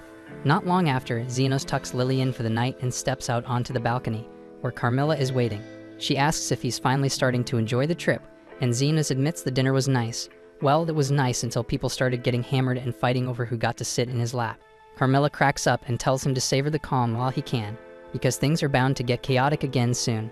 Zenos tells her to quit tempting fate and jinxing him, but Carmilla just shrugs because a Wraith's gut feeling rarely misses. That reminds Zenos that he's pretty sure Wraiths can't hang around under the sun for long, so how the hell did Carmilla even get here? She smirks and points at a staff resting against the wall. Apparently, she just possessed that thing and asked Lily to bring it along. Wraiths can only inhabit items they were connected to in life, so Zenos naturally asks what she was doing before she died. But Carmilla still doesn't like opening up about her past. She changes the subject, picks up a bottle, and offers to pour him a drink instead. The next day, a loud blast goes off in the kitchen, and Yumin immediately rushes over to see what's going on. One of the innkeepers is sprawled out on the ground. Apparently he was cooking breakfast when the magic firestones inside the stove erupted, and he took the full hit. His arm's in rough shape, burned up pretty badly. Yumin steps in right away, saying she's a healer and will do what she can. She manages to stabilize him, but even she admits she's nowhere near good enough to fix the damage completely. His arm's likely beyond saving, and she insists he needs to be taken to the nearest royal hospital as fast as possible, though even then he probably won't regain full use of it. Right then, Zenos shows up to check what the fuss is about. Yumin calls out to him, asking for a little assistance moving the injured man to hospital. But from where Zenos is standing, the guy's condition isn't actually that serious. He figures it's not worth the trip to the hospital and casually starts walking away. Before leaving though, and as a small gesture of thanks for the hospitality during their stay at the springs, Zenos quietly heals the man, no charge, no fuss, just like that. He walks off with Lily, and from Yumin's point of view, it looks like he completely ignored the man and just dipped without helping. She's about to call him out for it, until she glances down and sees the man's injuries are totally gone. For a split second, she wonders if maybe her own healing did more than she thought. But no, she knows better. Her skill level isn't anywhere near high enough to pull something like that off. Only top-tier magic users, saints, or legendary healers can perform that kind of miracle, and that's when it clicks. Zenos has to be an elite-level healer. She immediately heads back to report this to her superior, and Renardo is floored to hear there's a healer of that caliber just wandering around unnoticed. If what Yumin says is true, the kingdom would definitely want someone like that working for them. But tracking him down will be tricky, since Yumin barely remembers any details, just that he had black hair. Renardo shrugs it off at first, figuring that if Zenos healed someone without asking for a single coin, then he's probably a decent guy, so there is no need to worry too much about him.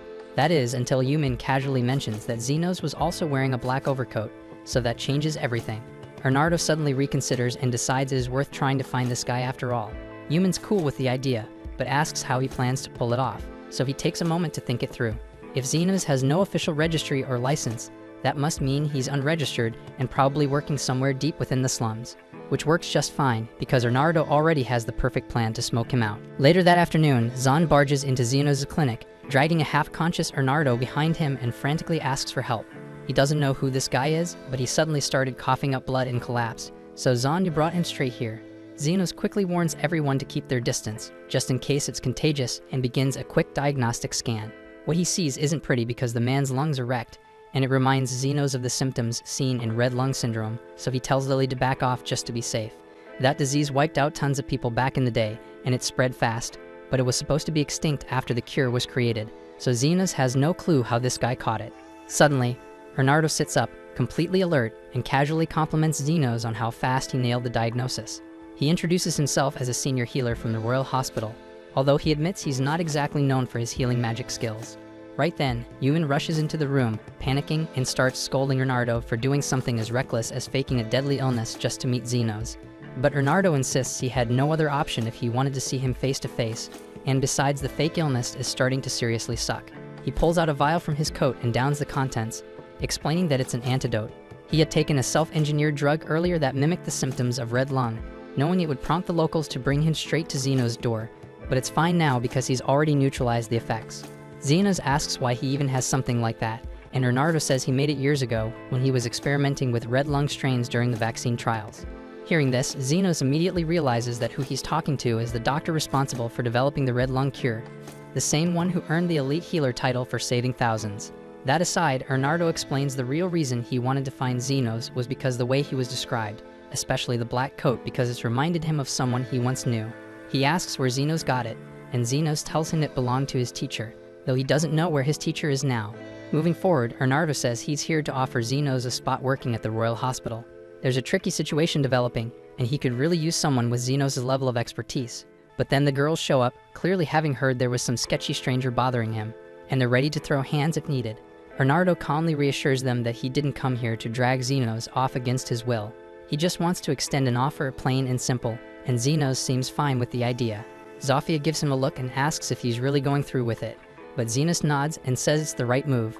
Now that the Royal Hospital knows about his little underground clinic, it's better to have someone like Bernardo on his side. Plus, when red lung was still spreading, Bernardo personally made sure to deliver free doses of the vaccine to the slums, and that act makes him a good person, so Xenos sees him as someone worth trusting. The next day, as part of the arrangement, Xenos joins Bernardo and Yumin on a trip to the Royal Hospital, and he's honestly taken aback by how massive the Royal Hospital is. After winding through the halls, they arrive at Bernardo's office, and once Xenos gets comfortable, Bernardo wastes no time and starts explaining the job he's got lined up for him. Apparently, there's been a recent wave of disappearances, and he wants Xenos to look into it. Xenos doesn't have a problem taking the job, but he points out that reconnaissance isn't really his strong suit, so he asks Bernardo if he's sure he wants someone like him handling this kind of work. Bernardo explains that, as a newly appointed member of the Royal Hospital, Xenos will have access to several specialized programs, so gathering intel should be relatively easy. Still, Xenos is worried that if he attracts too much attention, someone might eventually uncover his identity. Bernardo tells him not to stress about it because he's already built a backstory for Xenos. From now on, if anyone asks, Xenos has just returned from studying abroad. Xenos isn't totally convinced that will fly, especially with other skilled healers around, but Bernardo says as long as he's vouching for him, no one's going to dig any deeper. After that, Yumin escorts Xenos to the hospital dorms where he'll be staying for the next few weeks, and to his surprise, he finds Lily already waiting for him. He immediately asks what she's doing here, and Yumin explains that Bernardo signed off on the paperwork to let Lily move in. According to hospital policy, healers are allowed to live with family members or spouses, so Lily teases that this makes her Xenos' wife now. But in truth, Yumin just listed her as Xenos' younger sister. She's the one who pushed for Lily to come here in the first place, since she figured Xenos would be more comfortable having someone familiar nearby. And honestly, he was nervous about leaving Lily behind, so he appreciates the gesture. Then, Yumin steps out to give Xenos time to settle in, but right after she leaves, Carmilla appears as well. Xenos understands why Lily's here, but he can't for the life of him figure out why Carmilla would come all the way to the capital. Not that she has much of a reason, she just enjoys messing with Xenos, since crazy things tend to happen whenever he's around. Xenos points out that with all the healers in this building, she's risking getting exorcised if anyone spots her. But Carmilla doesn't seem even a little concerned because aside from Xenos, there really aren't many healers here powerful enough to exorcise her anyway. A little later, Xenos is sitting in the cafeteria with Yumin, and she asks how he's settling into the new place so far. Xenos says it's not too bad, but things are about to get hectic, and he still has no clue how to go about getting an official healing license. Yumin says she can walk him through the process since she knows how it works. First, you have to pass a healer aptitude test. If you do, you get accepted into the Royal Healing Academy. From there, it's years of brutal studying, and if you survive that shit, you can take the final exam to earn your healer license. That sounds like a nightmare, so Xenos can't believe there are people actually willing to go through all that, but Yumin says that's just the beginning. Once you're licensed, you'll need to take another round of exams if you want to become an adventurer or work under military contracts. There are even more requirements if you want to move up through the healer ranks.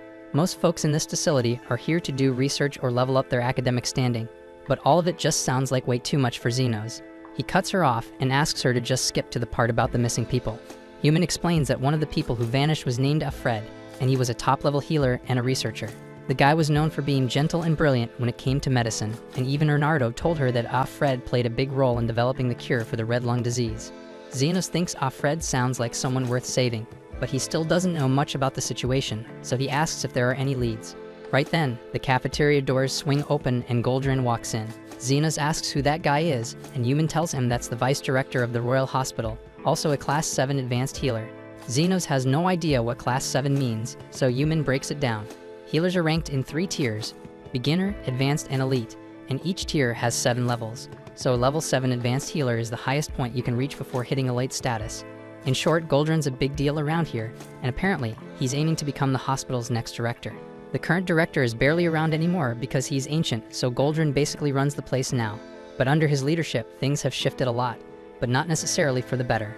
According to Yumin, the wealthy get VIP treatment whenever they fall ill, while the poor are lucky to leave with an ice pack and a cheap sticker. Goldrin doesn't even bother improving his healing abilities anymore, and word going around is that he bought his way up to level 7. Xenos has a pretty solid grasp of what kind of guy Goldrin is, and honestly, he'd prefer to stay far away from him.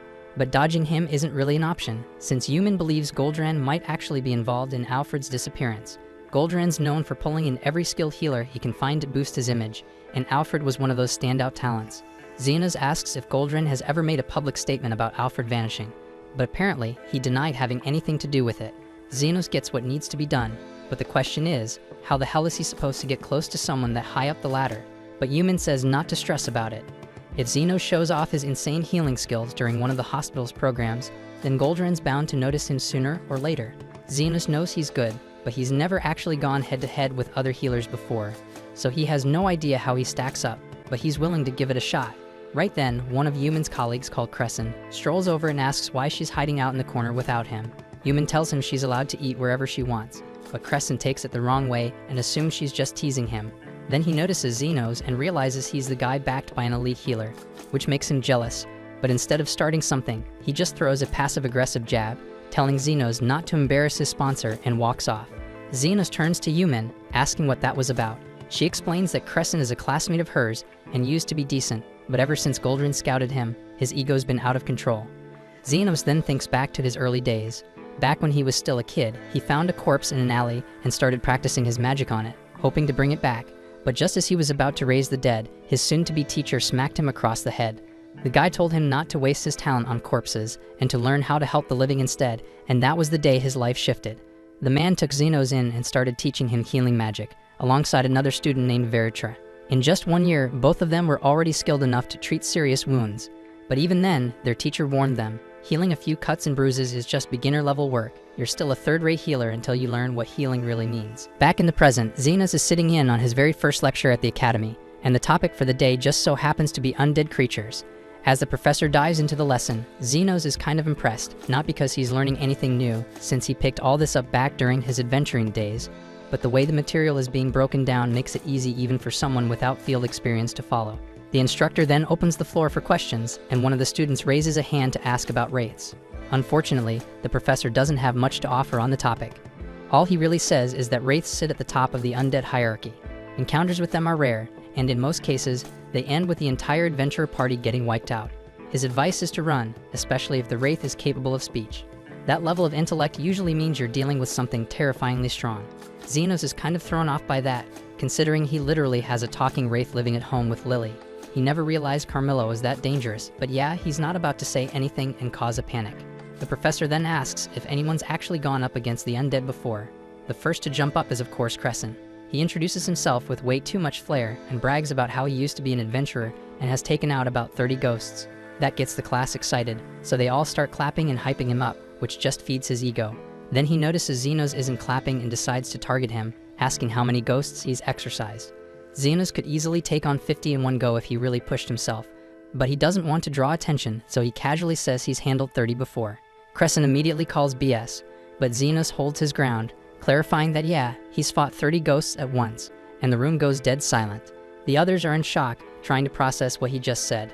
Someone asks him how the hell that's even possible, and Xenos explains that he once wandered into a haunted labyrinth and got swarmed, so he just spammed healing spells until everything was wiped out. That's when the class realizes he's talking about the Garmenton Labyrinth, a place so dangerous that even gold-class adventurers usually avoid it, so the room goes nuts. Everyone's seriously impressed, except for Crescent, who just sulks in disbelief, still convinced Xenos is lying because there's no way he got offstaged like that. The focus of the next lecture is on magic circles, and Crescent deliberately picks the seat right next to Xenos, determined to prove he's better. Xenos never really cared much for magic circles and always thought they were kind of pointless, but he still has to sit through the class. The professor draws one on the board and then asks if anyone wants to volunteer and recreate it in front of everyone. Crescent shoots his hand up and walks confidently to the front, clearly trying to show off. He draws a perfect magic circle for a basic healing spell, and the professor praises his precision. Then Crescent grins and tells the professor that Xenos would also like to give it a shot. Xenos never planned to participate, but now he's been dragged into it. Like he said before, magic circles were never something he paid much attention to, but he does remember one weird circle his master showed him years ago, so he walks up and draws it. Crescent starts laughing because the circle looks nothing like what's in the textbooks, but when the professor sees it, he stops cold, completely stunned. What Xenos drew isn't just basic healing, it resembles a regeneration circle, but it's different. Xenos confirms that it is a regen-type circle, but it's an odd one. If someone's missing several fingers, this spell will randomly grow one back. It's overly complex and burns through a ton of mana, way more than most healers could ever handle. But Xenos activates it with ease, even admitting it's kind of useless to him since he can grow fingers back faster with his own methods. The professor quickly realizes Xenos isn't just talented, he's on another level. He immediately invites him to join his research group, but Xenos respectfully declines. Meanwhile, Crescent is sitting there seething from all the attention Xenos just stole from him. Later that same day, word about this gifted student reaches Goldran. Supposedly, he's strong enough to wipe out 30 ghosts in one go, but Goldran doesn't have time for rumors. Then another staff member rushes in with news that several undead have been spotted around the cemetery. That gives Goldran an idea. He'll send Xenos to deal with it, and if the kid really is that good, then maybe he'll consider bringing him in. That night, Xenos is sent out with a squad of students for an exorcism mission, Crescent included. Crescent takes charge, leading the others in, but they end up surrounded fast, and Crescent starts to lose it. Just as things are about to go sideways, Xenos casts a powerful healing spell and wipes out every ghost in an instant. Xenos tells everyone they did a solid job dragging the ghosts out so he could finish them off. But before he even wraps up his sentence, Crescent cuts in and claims credit for the powerful heal spell. The rest of the students are clueless about what really happened, so they believe him when he says he's the one who saved the day. He even tells them to go brag to their professors about how amazing he is. Then he strolls over to Xenos and flat out says he's never going to acknowledge his skills. Xenos honestly couldn't care less about Crescent's desperate need for attention, but if Crescent really wants to be the hero, he shouldn't lead just yet because the real threat hasn't even shown up. Crescent has no idea what the hell Xenos is talking about, but a few seconds later, the ground tears open and a massive zombie king climbs out. The students are in disbelief that something this dangerous actually appeared, but they're still not too worried. After all, they figure Crescent will handle it, and he's going to be doing it alone because there's no way any of them are going near that damn thing. Human and Xenos could step in, but they'd rather not get in Crescent's spotlight, so they decide to just sit back and see how things play out. To give him some credit, Crescent does make an attempt. He tries blasting the zombie king with his strongest heal, but it barely makes a dent. There's no way he can win this fight, but his pride won't let him back down, so he just keeps running in circles trying not to get flattened. While all this chaos is happening, Human tells Xenos that powerful undead tend to draw in weaker ones, so chances are the ghosts from earlier were just following the zombie king's lead. But Xenos feels like there's something more going on here. Anyway, Crescent is getting smacked around pretty hard now, and Xenos thinks it's time to jump in. But Human stops him for a moment. She still cares about Crescent, but she wants him to learn a hard lesson first. Crescent's been holding his own by spamming heal spells every time he slams into a wall, but eventually the zombie catches him. And just when it's about to eat him, Xenos steps in. He gets ready to use one of his best spells, and when it's charged, he fires off Mega Heal. A blinding light floods the battlefield, and a surge of pure healing energy scorches the decaying monster down to nothing. And now that the Zombie King is reduced to dust, the job is finally done. But Yumin's earlier comment about undead being drawn to stronger undead starts eating at Xenos, and it doesn't take long before he figures out that Carmilla is the real reason those ghosts and that zombie showed up here in the first place. Sometime later, Xenos returns home and casually asks Carmilla if she has any idea what's behind the sudden rise in undead sightings nearby. But honestly, she's completely clueless and had no idea she was drawing in that kind of trouble. Looking a little uneasy, she glances at him and asks if he's thinking about throwing her out because of it. Xenos pauses, weighing the situation. Given how her presence seems to influence the surroundings, he figures it might be smarter and safer to let her near him.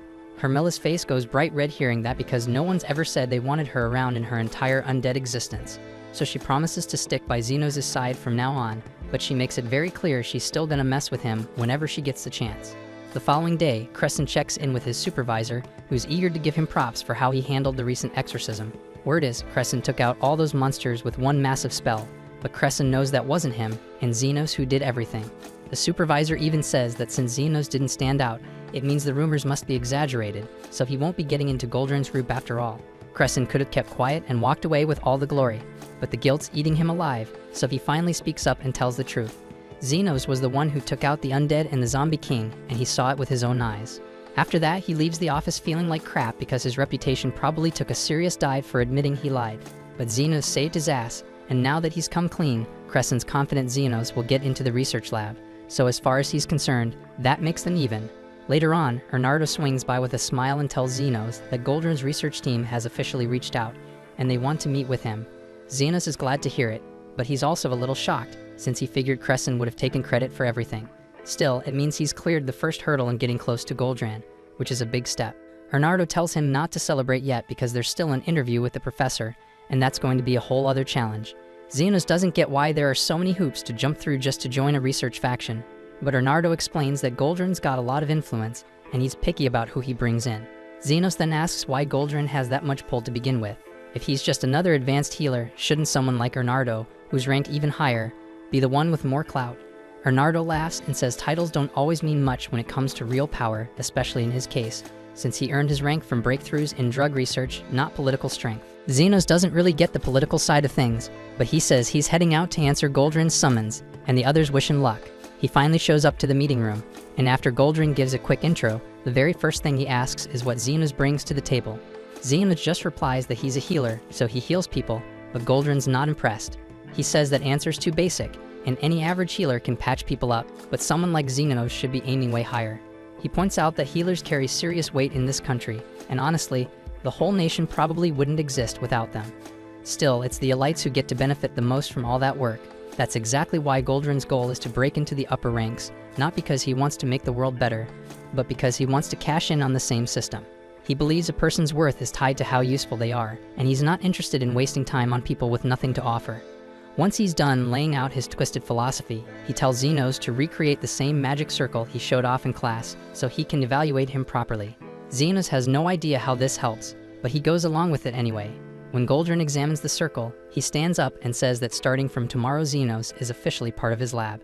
The next morning, Xenos is walking through the halls when Goldrin's research group marches past him in a line. He spots Crescent at the back, and Crescent waves him over, telling him to hurry up and join the line. With a grin, Crescent welcomes him to the group, but reminds him that since he got in first, Xenos better show some respect to his seniors. After all, the only reason Xenos made it in is because he put in the good word. Xenos asks why he even bothered telling the truth back then, since keeping quiet would protected his rep. Crescent admits it was partly guilt, but also because he figured riding Xenos' wave might work out in his favor. Xenos respects the honesty at least, but right now, he's wondering what's up with this weird line. Crescent explains that it's part of Goldrin's usual routine, his daily patient rounds. Xenos asks if they really need a whole squad just to check on one person, but it's more about appearances. Goldrin only visits VIPs with influence, so showing up with a crowd makes a statement. Xenos didn't join for this though because he's only here to dig into Goldrin's secrets, and he can't do that from the back of the pack, so without saying a word, he starts heading straight for the front. The patient tells Goldrin that his foot has been killing him since yesterday, so Goldrin takes a quick look and sees it's just a basic sprain. He says he'll only need 3 assistants for this one. Xenos doesn't know what that means at first, but then watches Goldran cast a spell and pull energy straight out of 3 of the students standing nearby. He funnels that energy into the man's foot to heal it, and while it works, the students used in the process are clearly affected. Xenos quickly heads back to Crescent and asks what kind of spell Goldran just used. Crescent explains that Goldran's specialty is a type of magic called health transfer.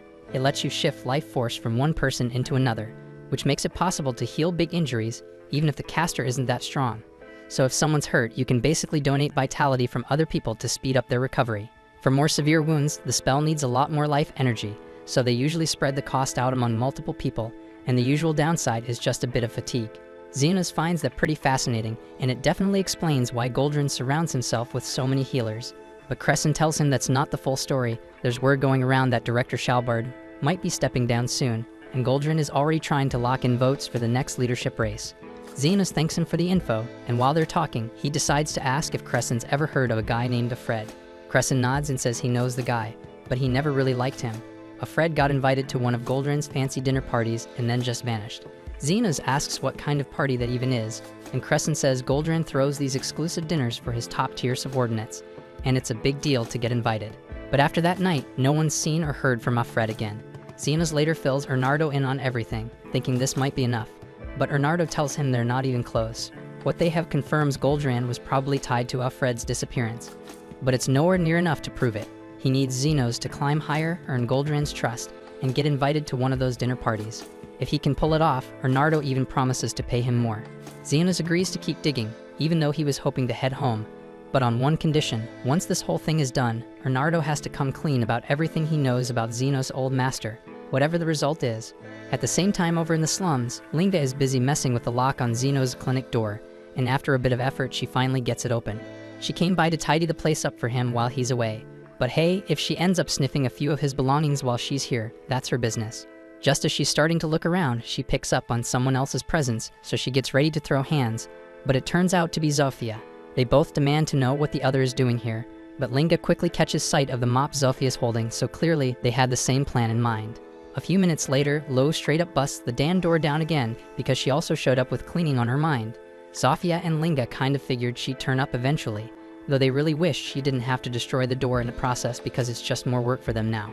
The following morning in the capital, Xenos catches up with Crescent, who tells him he's just scored the huge honor of babysitting Goldran's precious dog.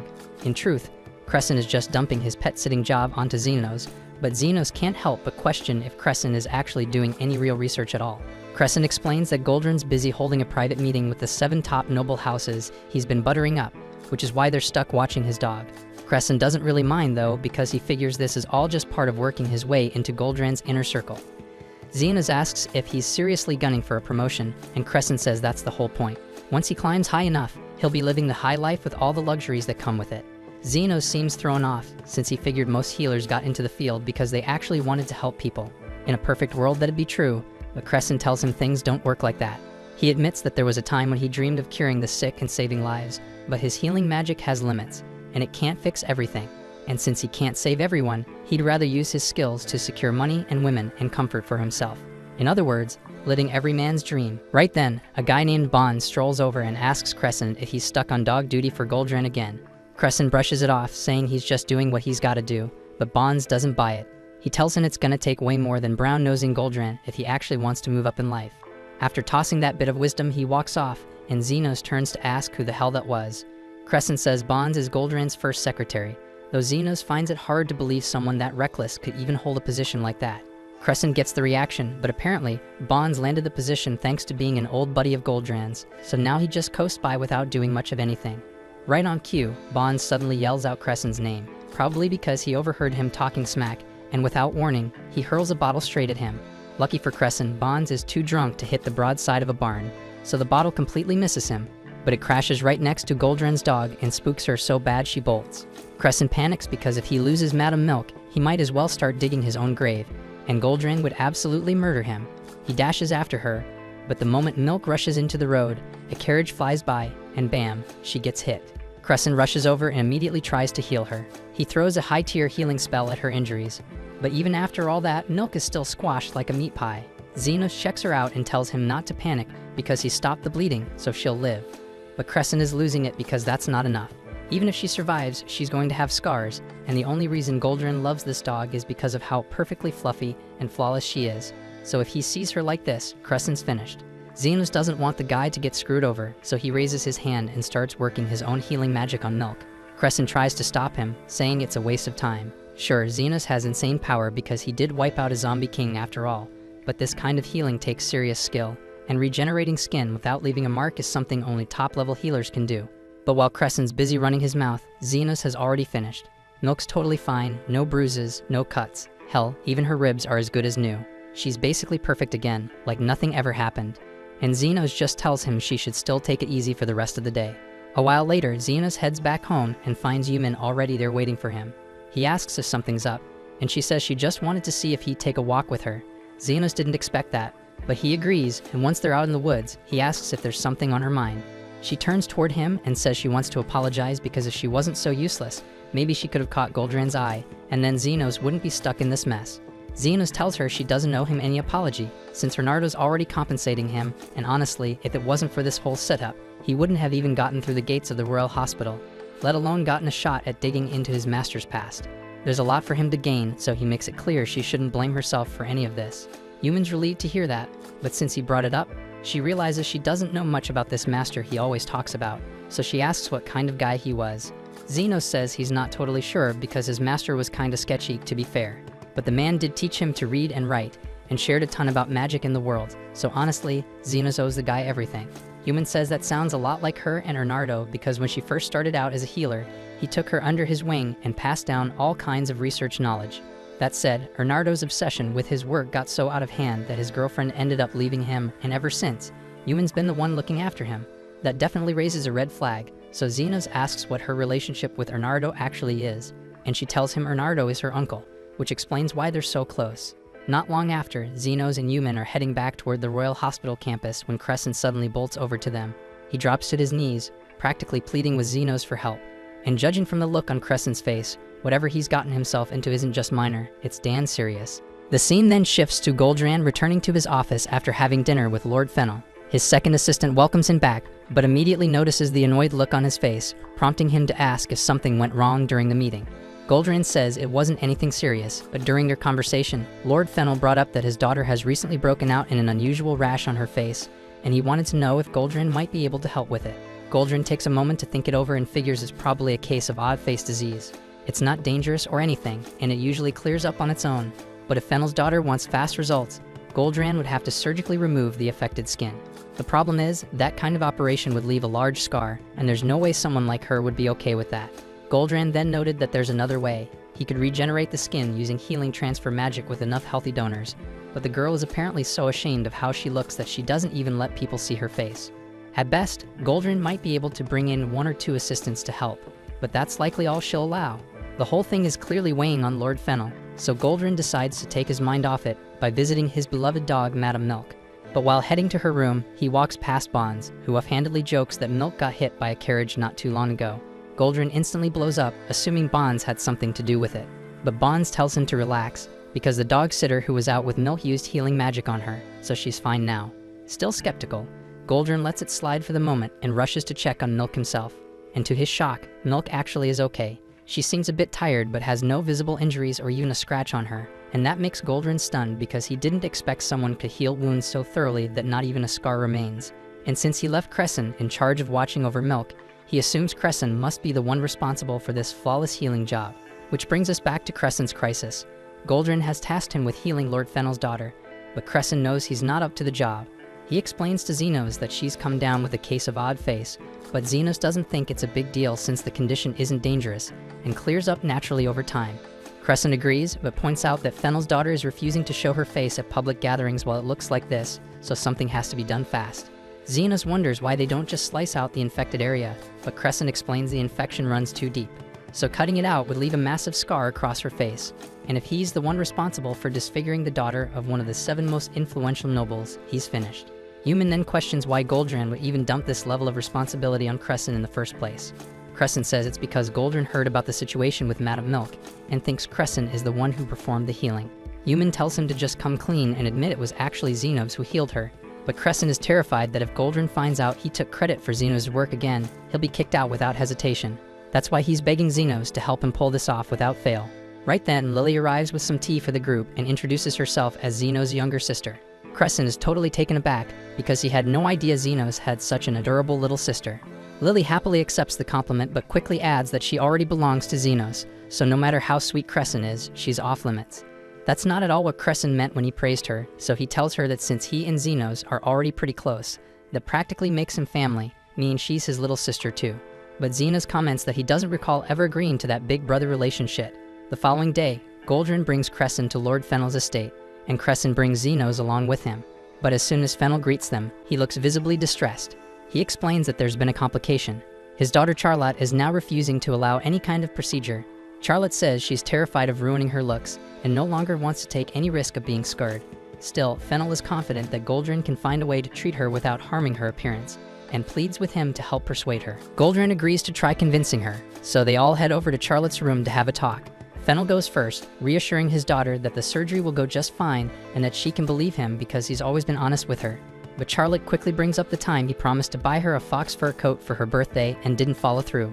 That mess wasn't entirely Fennel's fault, but it's still a broken promise, and now there's not much else he can say to win her over.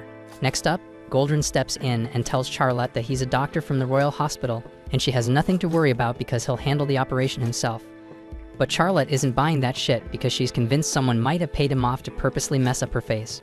While Fennel and Goldrin keep going back and forth trying to assure her that the whole thing is safe, Crescent starts drifting off into wild thoughts. He's imagining that if he's the one who fixes her face, maybe Charlotte will fall head over heels for him, and Xenos can't even be bothered to shoot that dream down. Crescent then asks Lord Fennel if he can say a few words to Charlotte, and once he gets the go-ahead, he introduces himself as one of Goldrin's aides. But before he can say anything else, Charlotte immediately shuts him down. She tells him his voice is irritating, and he's got no business talking to her. Since none of the others made any progress, Goldrin turns to Xenos and asks him to try instead. Xenos nods and walks up to her door, ready to give it a go. He calmly introduces himself as one of the assistants, and right as Charlotte's about to cut him off, Xenos jumps in first. He tells her he just wants a quick word about the operation. If she doesn't want to do it, that's fine. Honestly, who wouldn't be nervous about getting their face sliced open? And besides, the odd face thing isn't fatal. It just means she'll eventually be stuck with a big mole on the side of her face that makes her look like an old granny. That's all he came to say, so he turns around, ready to leave. But Charlotte calls out for him to stop. Turns out, the idea of looking like an old lady shook her up enough to change her mind. She agrees to let everyone come in and asks if what Xenos said was really true. Crescent tries to explain, but before he even gets a word out, she cuts him off again, telling him to shut his damn mouth because she still can't bear the thought of his toxic breath polluting the air. Goldrin chimes in and tells Charlotte that in past odd face cases, after about a month, the condition morphs into mole-like growths shaped like an old woman's face. That image terrifies Charlotte, so she desperately asks Goldrin if there's any way to stop that from happening. Goldrin explains that sadly, the only way to erase the mark is through surgery, but Charlotte still refuses because she's terrified it might not go well. Fennel gently reminds her that if they just sit around doing nothing, the mark will only keep spreading. That's why she needs to put her trust in Goldrin and let him handle it. She asks if he can give her his word that she won't be left with any scars, but Goldrin admits he can't make that kind of promise because actually he's not the one performing the actual operation. Hearing that, Charlotte bolts, yelling that she won't agree to anything unless someone can give her a 100% guarantee that it won't mess up her face. Sometime later, Xenos finds Charlotte out on the veranda attached to her room. She seems to love birds, since there's a whole group of them nearby. But Xenos quickly notices one of the birds looks injured. Charlotte tells him she found it in the garden not too long ago, and with how bad the injury looks, they'll probably never be able to fly again, just like her. With her face messed up, she can't show up at parties or go out dancing anymore, so pretty soon, no one will even remember her. Xenos calmly asks if she actually wants to get better. Charlotte shouts that of course she does, but she also refuses to end up with scars, so he should just stop bringing it up. What she doesn't notice is that while she's busy yelling, Xenos has already healed the bird's wing, and it's now flying around like nothing ever happened. Charlotte's stunned by how effortlessly Xenos fixed the bird, but Xenos tells her he can do the same for her. Whether someone's a noble, a commoner, or just a regular citizen, if they need help, he'll step in, because that's what being a healer means to him. Hearing this, Charlotte finally believes that Xenos actually knows what he's doing, so she chooses to trust him and agrees to the operation. Once Charlotte is sedated, Fennel steps out of the room and tells Goldrin to take care of everything. But Goldrin has no intention of lifting a finger himself because he's already dumped the whole procedure on Xenos and Crescent. That said, he fully plans to take all the glory, so he warns Crescent not to screw it up. Xenos can clearly see Crescent starting to freak out, so he tells him he'll handle the entire operation if needed. Crescent appreciates that, but asks if Xenos has ever done something like this before. Technically, Xenos has performed this kind of surgery, though it was years ago when he was still a damn kid. Still, that gives him way more experience than Crescent, and he's just about to step in as the lead surgeon when Goldrin walks up and insists Crescent do the job himself. So that means Xenos is stuck as the assistant. With shaky hands, Crescent picks up the scalpel and tries to get started, but he's trembling all over. He studied this kind of surgery during his time at the hospital, so he sticks to the standard procedure, but Xenos tells him to hold on a second while he does a quick body scan. Crescent doesn't even know what that means, so Xenos explains that he just took a peek inside Charlotte's body and located every single wart root, so that way, Crescent doesn't have to cut at random. Thanks to Xenos' guidance, the operation is going smoothly, up until the last root. That's when Crescent spots something terrible. The final root is entwined around Charlotte's facial nerve. Cutting it would mean slicing into the nerve, which would permanently change her face. Nerve repair is incredibly complex, so Crescent suggests they stop and transfer Charlotte to the Royal Hospital where she can be treated properly. But Goldrin couldn't care less about damn proper care because all he cares about is his reputation. He swore to Fennel that he'd remove Charlotte's odd face marks, but doing that now would mean damaging her nerves and leaving her face disfigured. A decent doctor would have respected Crescent's warning and chosen the safer route. But Goldrin's a selfish coward, so he grabs Crescent's hand and forces him to cut the final root, nerve, and all. Then he starts shouting, pretending that Crescent did it of his own accord, while Crescent stands there, stunned and speechless like a little mouse. Fennel bursts nears the room the moment he hears Goldrin shouting, only for Goldrin to immediately start blaming Crescent, loudly declaring that his useless assistant just sliced through Charlotte's facial nerves and left her permanently disfigured. A claim like that would absolutely destroy Crescent's future, and Goldrin couldn't care less. But Xenos isn't about to let that slide, not after Charlotte personally asked for his help. So he steps up and tells Fennel not to listen to Goldrin's nonsense, saying that a severed nerve is no big deal. Then, clearly fed up with just standing around, he shoves past Goldrin, whips out his scalpel, and carefully removes the last root himself. Right after, he uses his magic to completely restore Charlotte's nerves like nothing ever happened. A few hours later, Charlotte wakes up in bed with her father at her side. He's relieved to see her okay, but before she wants any hugs or reassurance, she needs to see her face. She grabs a mirror, and the second she sees her reflection, she breaks down crying, happy that the blemishes are gone. As far as Fennel knows, Goldrin was the one who performed the procedure, since he took all the credit before hurrying off, claiming he had urgent business related to the hospital elections. In return, Fennel pledged his full backing in that race. But Charlotte isn't buying the hero act. She remembers hearing Xenos' voice during the operation, gently reassuring her that everything would be fine. So deep down, she knows it was Xenos who truly saved her, and she'll always be grateful for that. Later that day, Xenos helps Yumin haul a bunch of bottles out of Renardo's lab. Yumin says they're part of Renardo's latest batch of potions, but she has zero clue what any of them are supposed to do.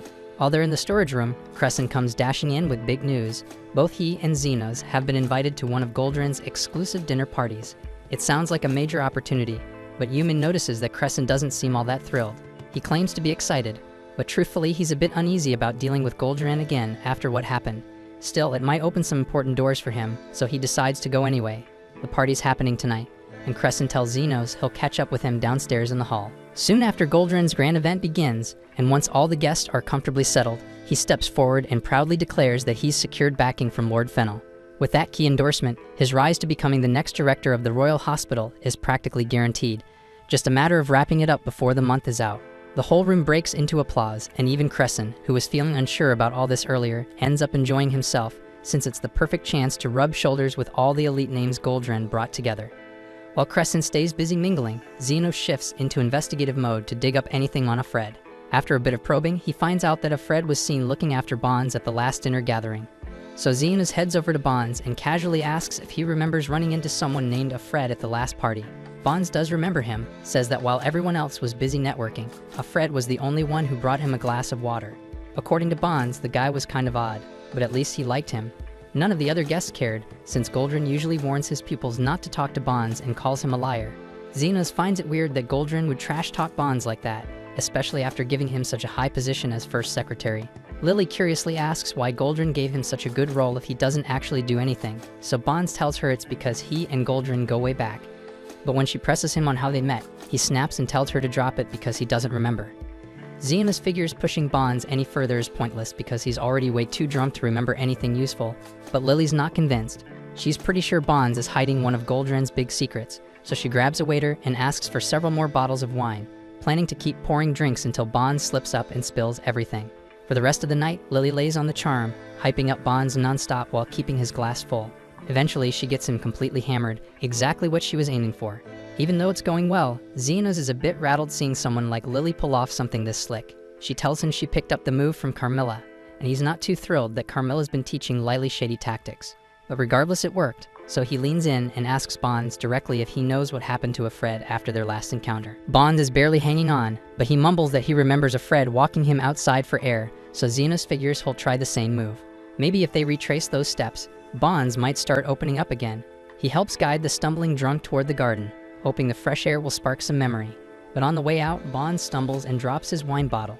Instead of getting mad, he just starts cracking up, rambling about the old days. He's so out of it, he mistakes Xenos for Goldran, and suddenly he starts going off about a moment that apparently changed everything 13 years ago. Xenos decides to just roll with it and pretends to be Goldran, hoping Bonds keeps spilling the good stuff. Bonds begins talking about how Goldran used to be a researcher whose project had hit a brick wall, until one day, an explosion turned everything around. After that, with Lord Fennel backing him, Goldran managed to land a position as a professor at the Royal Hospital, and now he's on the verge of snagging the director's seat. But before Bonds can spill anything else, he passes out right there on the ground. Xenos lets out a quiet sigh because he was so close to hearing something major. But now that Bonds is out, there's no way to push further. So he turns to Lily and says he's gonna leave Bonds with a caretaker and they should go rest up a bit. Lily asks if that means they're wrapping up the info hunt, but Xenos shakes his head because he knows they're still missing something big. That's when Carmilla suddenly pops out from behind the couch, catching Xenos totally off guard. He can't believe she's here, especially in a room crawling with healers. But Carmilla just grins and says that chaos is way more fun when it's risky. Turns out, she overheard most of Bond's drunken rant and thinks she might have a lead on whatever he was babbling about. Elsewhere deep in the slums, things are looking grim. Zofia and the crew are starting to feel the weight of Xeno's absence. Usually, they'd be bickering about who gets the privilege to be here. But with Xeno's gone, there's no point in fighting. It's just a waiting game now. Suddenly, one of Zofia's men bursts in, clearly freaked out because something horrible just happened. Apparently, Zond and a few others were helping out on a construction job when a support beam came crashing down and impaled Zond straight through the stomach. The guy giving the report is drenched in blood, and Zofia doesn't need to ask how bad it is because she can already tell. And with Xeno still missing, waiting for him to show up isn't an option. So if they want Zond to live, they've got to act fast. Linga says they should rush Zond over to Xeno's immediately. But Zofia remembers that Xeno's is currently undercover at the Royal Hospital, and showing up there could blow his whole cover. Still, both Linga and Lo argue that if Xenos came back and found out someone died while he was gone, that would hit him harder than any blown mission. At the same time at the Royal Hospital, Carmilla shares a little gossip she picked up while snooping around campus. Supposedly, there was a massive explosion 13 years ago, and Lord Fennel got caught right in the middle of it.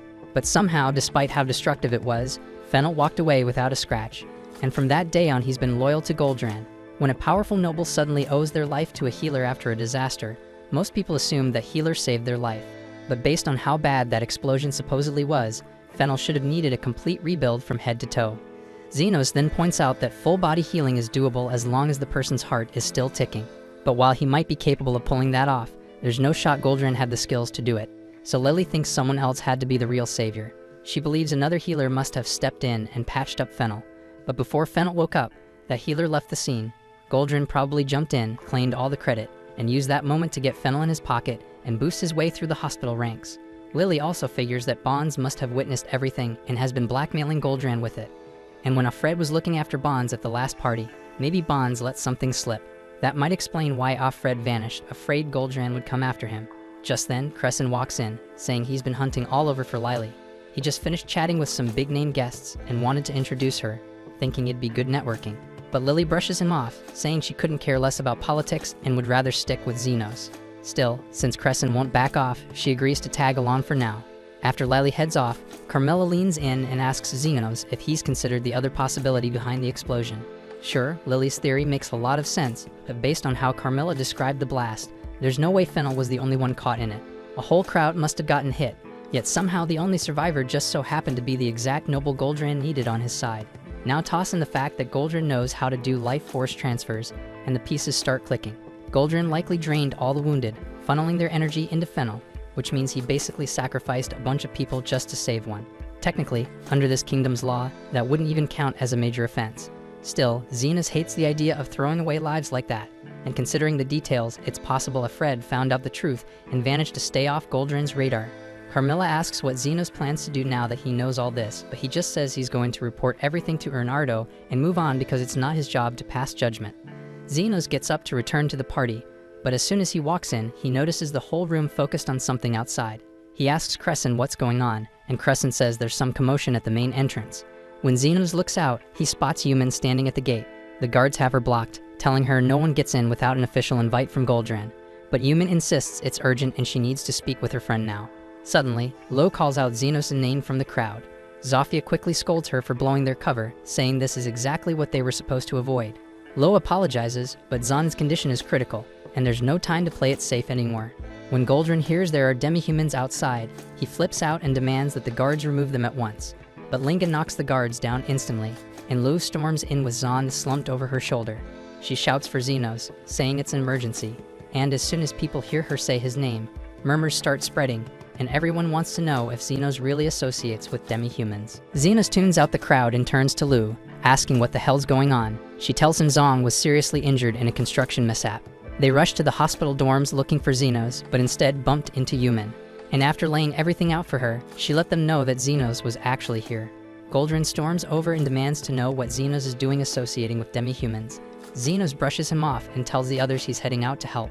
Goldran then questions if Zenos seriously plans on helping them, warning that doing so will cost him any shot at joining Goldran's inner circle. But Zenos couldn't care less about being part of some elite clique, because his job is to heal whoever needs it. He then tells Crescent goodbye and turns to Lily, saying it's time to move. Without hesitation, he scoops her up and leaps over the railing straight to the ground floor. Crescent watches them disappear into the distance, baffled that Zenos would just toss away such a promising future. Goldran steps up to Crescent and tells him not to get any stupid ideas. Now that Zenos has defied him, Goldran vows to personally make sure he never gets to practice medicine in that hospital again. Crescent admits it was reckless, but even if staying in Goldran's favor means power and influence, he can't forget how Zenos would treat anyone, whether it was a stray or a noble, without bias. And he knows damn well that Goldran would sell out anyone if it meant climbing higher, but that's not who Crescent wants to be. So he makes up his mind, leaps over the railing, and follows after Zenos, hoping to help. But by the time he catches up, Zenos is already finished patching up Zand. So in the end, he didn't even need to throw his future away. Yumin calls him a dumbass for tossing it all for nothing, but also she heard what he said earlier, and those might have been the most honorable words she's ever heard from him. So yeah, he's still annoying, but she's proud to call him a friend. The following day, Zenos catches up with Bernardo and fills him in on everything he uncovered about Goldran's shady past. Bernardo recalls a Fred once saying he was in some kind of accident as a kid. That must mean he was one of the survivors from back then, and if Goldran was the one responsible for the blast in the first place, then a Fred could be planning to settle the score during Goldran's upcoming promotion party. If that's the case, Bernardo decides he'll have to show up himself. But aside from that, he tells Zenos he's genuinely grateful for all the dirt he helped dig up, so his assignment is officially complete. Zenos asks if Bernardo really means it, but this was the deal from the beginning. Bernardo just needs a little time to sort out Zenos' exit paperwork, and once that's squared away, he'll tell him everything he knows about Zenos' old mentor. Until then, Yumin suggests they should throw a farewell party to send him off. That evening, they all gather in Zenos' room. Crescent is already wasted, sulking over the fact that Zenos is leaving. Yumin and Lily tease him for being such a mess, but it doesn't help. Zenos tries to lift his spirits by saying he's flexible enough to land on his feet wherever he goes. Crescent appreciates the kind words, but they do nothing for his mood. And now he's worried that he's drinking so much he's seeing things, and swears that there's a wraith glaring at him through the wall. The next morning, Zenos is set to head out, so he and Lily say their goodbyes. But before they leave, Yumin hands him a note from Bernardo that's supposed to explain the truth about Zenos and his master. However, when they get to Bernardo's office to grab it, they notice something's off. There's something weird hidden in his desk. And right then, somewhere else, Bernardo has already massacred everyone at Goldran's big victory celebration. Mere minutes earlier, Goldran had been basking in the glow of his rising fortune, savoring the thought of what life would be like once he officially took over as hospital director. That's when Lord Fennel appeared, wearing a pleasant smile as he congratulated Goldran, saying it was about time he claimed the role he had long earned. Goldran thanked him politely, but the moment stuck with him, dragging his mind back to the incident that kicked everything off 13 years ago. Back then, there was a huge explosion at a magic tools factory, and Goldran was already on his way back to his hometown after years of research had led him nowhere. On the road, he saw a noble lying injured, and he figured healing the guy might pay off later. What he didn't realize was that the man lying there would turn out to be one of the 7 major nobles in the country. Even more unexpected, it was the first time Goldran's health transfer magic actually worked, though it came at a cost. He pulled life force from the other dying victims of the explosion to save that one noble. Too bad for him, Bonds happened to capture a photo of the whole thing. To keep him quiet, Goldrin offered him the role of his first secretary, keeping him close to protect the secret. As that memory fades, Bernardo walks over with a bottle of wine in hand, offering his congratulations. Goldrin scoffs, asking if he's already here to start kissing up to the next hospital director. Bernardo doesn't care how he sees it, but Goldrin brings up Xenos, saying the kid had some promise once, but ended up a letdown. He recalls how he invited Xenos to one of his fancy dinner parties, but the boy ditched the event to go treat some demi-humans instead. According to Goldrin, anyone who's part of his faction can't go around prioritizing peasants because that sort of thing ruins your political standing. To him, not all lives hold the same value, plain and simple. Right after that, Fennel takes the floor and raises his glass for a toast in Goldrin's honor. He's about to share the story of how Goldrin saved him all those years ago, but Goldrin cuts him off, saying there's no need to dig into a sad past. Fennel just laughs it off, calling him humble for not bragging about his achievements, and tells him to go take the stage. Goldrin lifts his glass high, thinking this moment is the height of his career, and toasts to the bright future ahead. Meanwhile, Xenos and Yumin are searching through Bernardo's office when they stumble upon a photo. In it, they clearly see Goldrin stealing the life force of others to heal Fennel. Yumin immediately spots a young Fred in the picture, and now she's convinced that he's out for revenge. But what really stuns her is the sight of a woman in the photo, someone whose face leaves her completely shaken. Back at the party, Goldrin suddenly snaps awake after being knocked out cold. Blood's dripping from his mouth, and he's confused as hell, trying to figure out what's going on. That's when Bernardo casually walks over to him. Goldrin stands up, only to see all his guests lying unconscious, so Bernardo tells him that he spiked the wine with a special homemade toxin. He says everyone here has about an hour tops unless they get immediate treatment, but as for Goldrin, he got a smaller dose, so he might last 2 hours if he's lucky. Goldrin starts to panic, asking what the hell he's trying to do. Bernardo says he's just recreating the explosion from 13 years ago. Goldrin's face twists in horror, asking how he even knows about that. Bernardo tells him it's all thanks to Xenos, who dug up the lead. He explains how he went to talk to Bonds, who wasn't gonna spill at first, but a little medicine and some alcohol made him spill every last shit detail. Bernardo even managed to get his hands on a photo. And that's when the color drains from Goldrin's already pale face because he thought he burned every copy of that picture. Bernardo reminds him that back then, Goldrin chose to save Fennel and left the rest to die, just because he thought their lives were worth less. Goldrin tries to defend himself, saying they all would have died anyway, but Bernardo reveals that Fred survived the blast. Then he drops the real bomb. His fiancée was also among the victims that day, but she didn't make it because Goldrin's Dan healing spell had drained her to save someone else. Now he gives Goldrin the same Dan choice again. There are enough people here that Goldrin can fully heal one of them, so who will he pick? Goldrin's mind starts racing. He figures he can just get the antidote straight from Bernardo, but then Bernardo stuns him by drinking the poisoned wine himself, putting his life on the line too. If Goldrin thinks Bernardo's got the antidote, he'd have to save him first. But Goldrin doesn't buy it. He doesn't trust Bernardo, not even for a second. So he makes his move, and he starts draining the life force from the others to heal himself first, planning to treat Fennel afterward, because that's the most useful play. Bernardo watches in disgust and tells him that his own life force is stronger than theirs. If he really cared, he could save more people by sacrificing himself. Goldrin just laughs that off and says his life is worth more than any of theirs. That's the final straw for Bernardo. But before he can do anything, the poison finally starts hitting him hard. Right then, Xenos, Yumin, and Crescent come running in, and they freeze the moment they see the wrecked hall. Bernardo asks what the hell they're doing there, and Yumin tells him she found the photo in his drawer with his fiancée in it, so she rushed over, terrified he'd do something reckless. Xenos then starts scanning the scene and realizes that everyone's been poisoned, and Bernardo begins recounting what happened. He says that 13 years ago, he and his fiancée were just a couple of rookie healers full of dreams. But when the explosion happened, he was told she died in it, and that crushed him, so he tried moving past her death by throwing himself into his work. But then, Fred showed up at one of Goldrin's parties and told him the truth. She didn't die in the explosion. Goldrin stole her life to save Fennel, and that makes him so damn angry. Bernardo says Fred vanished right after dropping that bomb, and without any solid proof, there was nothing he could do. That's why he hired Xenos to help dig up the truth and maybe find Fred again. Yumin tells him that what he did was still wrong, and before Bernardo can answer, Crescent suddenly snaps. He yells that he'd probably go nuts too if he lost someone he loved. Not that he's got anyone, but poisoning a bunch of random guests just ain't it. He screams that Bernardo's a healer, so how the hell could he even think about hurting people like this? Xenos gently pats him on the back and says he'll take it from here. He brings up the question Bernardo asked him once, about which coin he'd pick up if he dropped a gold, silver, and bronze coin. And now Xenos finally gives his answer. He says he'd pick them all up because he grew up with nothing. And just like that, he's going to try and save everyone here, no matter their worth. Bernardo panics, telling him there's nothing to gain from that. Xenos agrees that he won't gain a thing, but if this goes public, Bernardo's going down as a murderer, and Yumin will be dragged down with him. Yumin's eyes well up, asking if he's really doing this for her. Xenos nods and says that it's his way of paying her back for that farewell party, because it was the first time in his life someone was actually sad to see him leave. Bernardo warns him again. Healing won't cure the poison, but Xenos just says there's no time to identify it anyway, so he starts healing all the people at once. Bernardo tells him it won't detoxify the poison, it'll only ease the symptoms. But then he suddenly realizes he's standing in the area of Xenos' basic healing spell, and it finally clicks what Xenos is trying to do.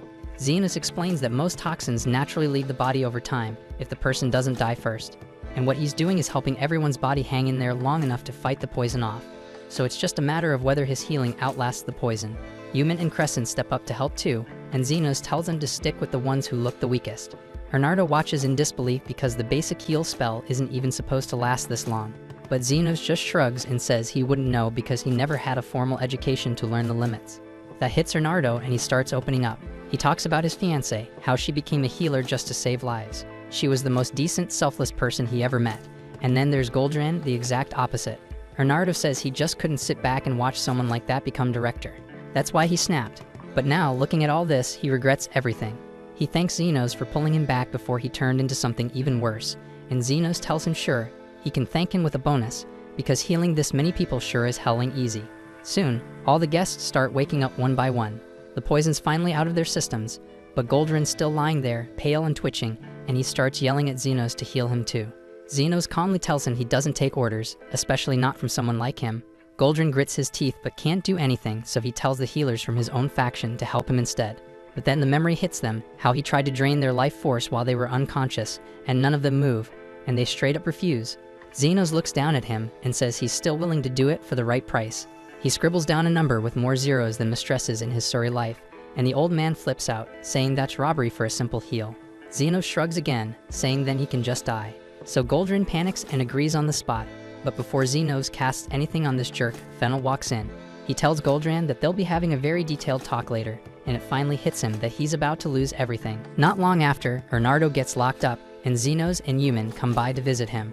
Bernardo, still acting like his usual cheerful idiot self, seems surprised they managed to get permission to see him this fast. Xenos tells him it's thanks to a few contacts he has in the Royal Guard, and right then Krishna shows up, claiming Xenos is just using this visit as an excuse to see her. Xenos doesn't even bother arguing and just lets her stay in her fantasy bubble before turning back to Bernardo because he's got questions. Yumin jumps in first, asking if he really did poison the guests at the party, but Bernardo casually says he technically didn't. He only made a chemical that would knock everyone out and freeze them for a while, just enough to recreate the explosion scene from 13 years ago and get Goldran to admit what he did. But the moment he started coughing blood, he knew something was off. He swears he didn't mess up the formula, and that's when it hit him. Someone else had poisoned the wine too. He figures a Fred was the one behind it, probably hiding among the collapsed guests, just watching it all unfold. Yumin lights up at the thought that Bernardo is actually innocent, but he shakes his head. Even after realizing the poison was real, he was still willing to let everyone die if it meant getting revenge. Krishna, thinking things over, says that with the proof they got, and considering Bernardo's friends with Xenos, she'll pull some strings to get him released soon. Yumin gladly asks her to do that, and they wrap it up. Right before they leave, Bernardo stops Xenos and tells him to be careful. He's sure it's nearly impossible for Fred to have survived after Goldran drained his life force, which means he might not even be human anymore. Bernardo believes Fred's not just after revenge, his goals are darker, and since Xenos ruined his little show, he might be the next target. But Xenos just shrugs it off and says he doesn't give a damn. If Fred wants to come after him, he'll hit him with one hell of a bill for all the trouble. And with that, he heads home to his chaotic, unwanted harem, and gets back to doing what he does best, being the underground healer who'll treat anyone or anything for the right price. Somewhere else in the kingdom, we finally see the one pulling the strings, and it's the damn guide. He's taken over Alfred's body and looks seriously disappointed that his entire plan just went straight to hell. But this is where the season 1 has ended. Thanks for watching, and I'll see you soon in the next anime. And remember to like and subscribe to the channel to make me continue.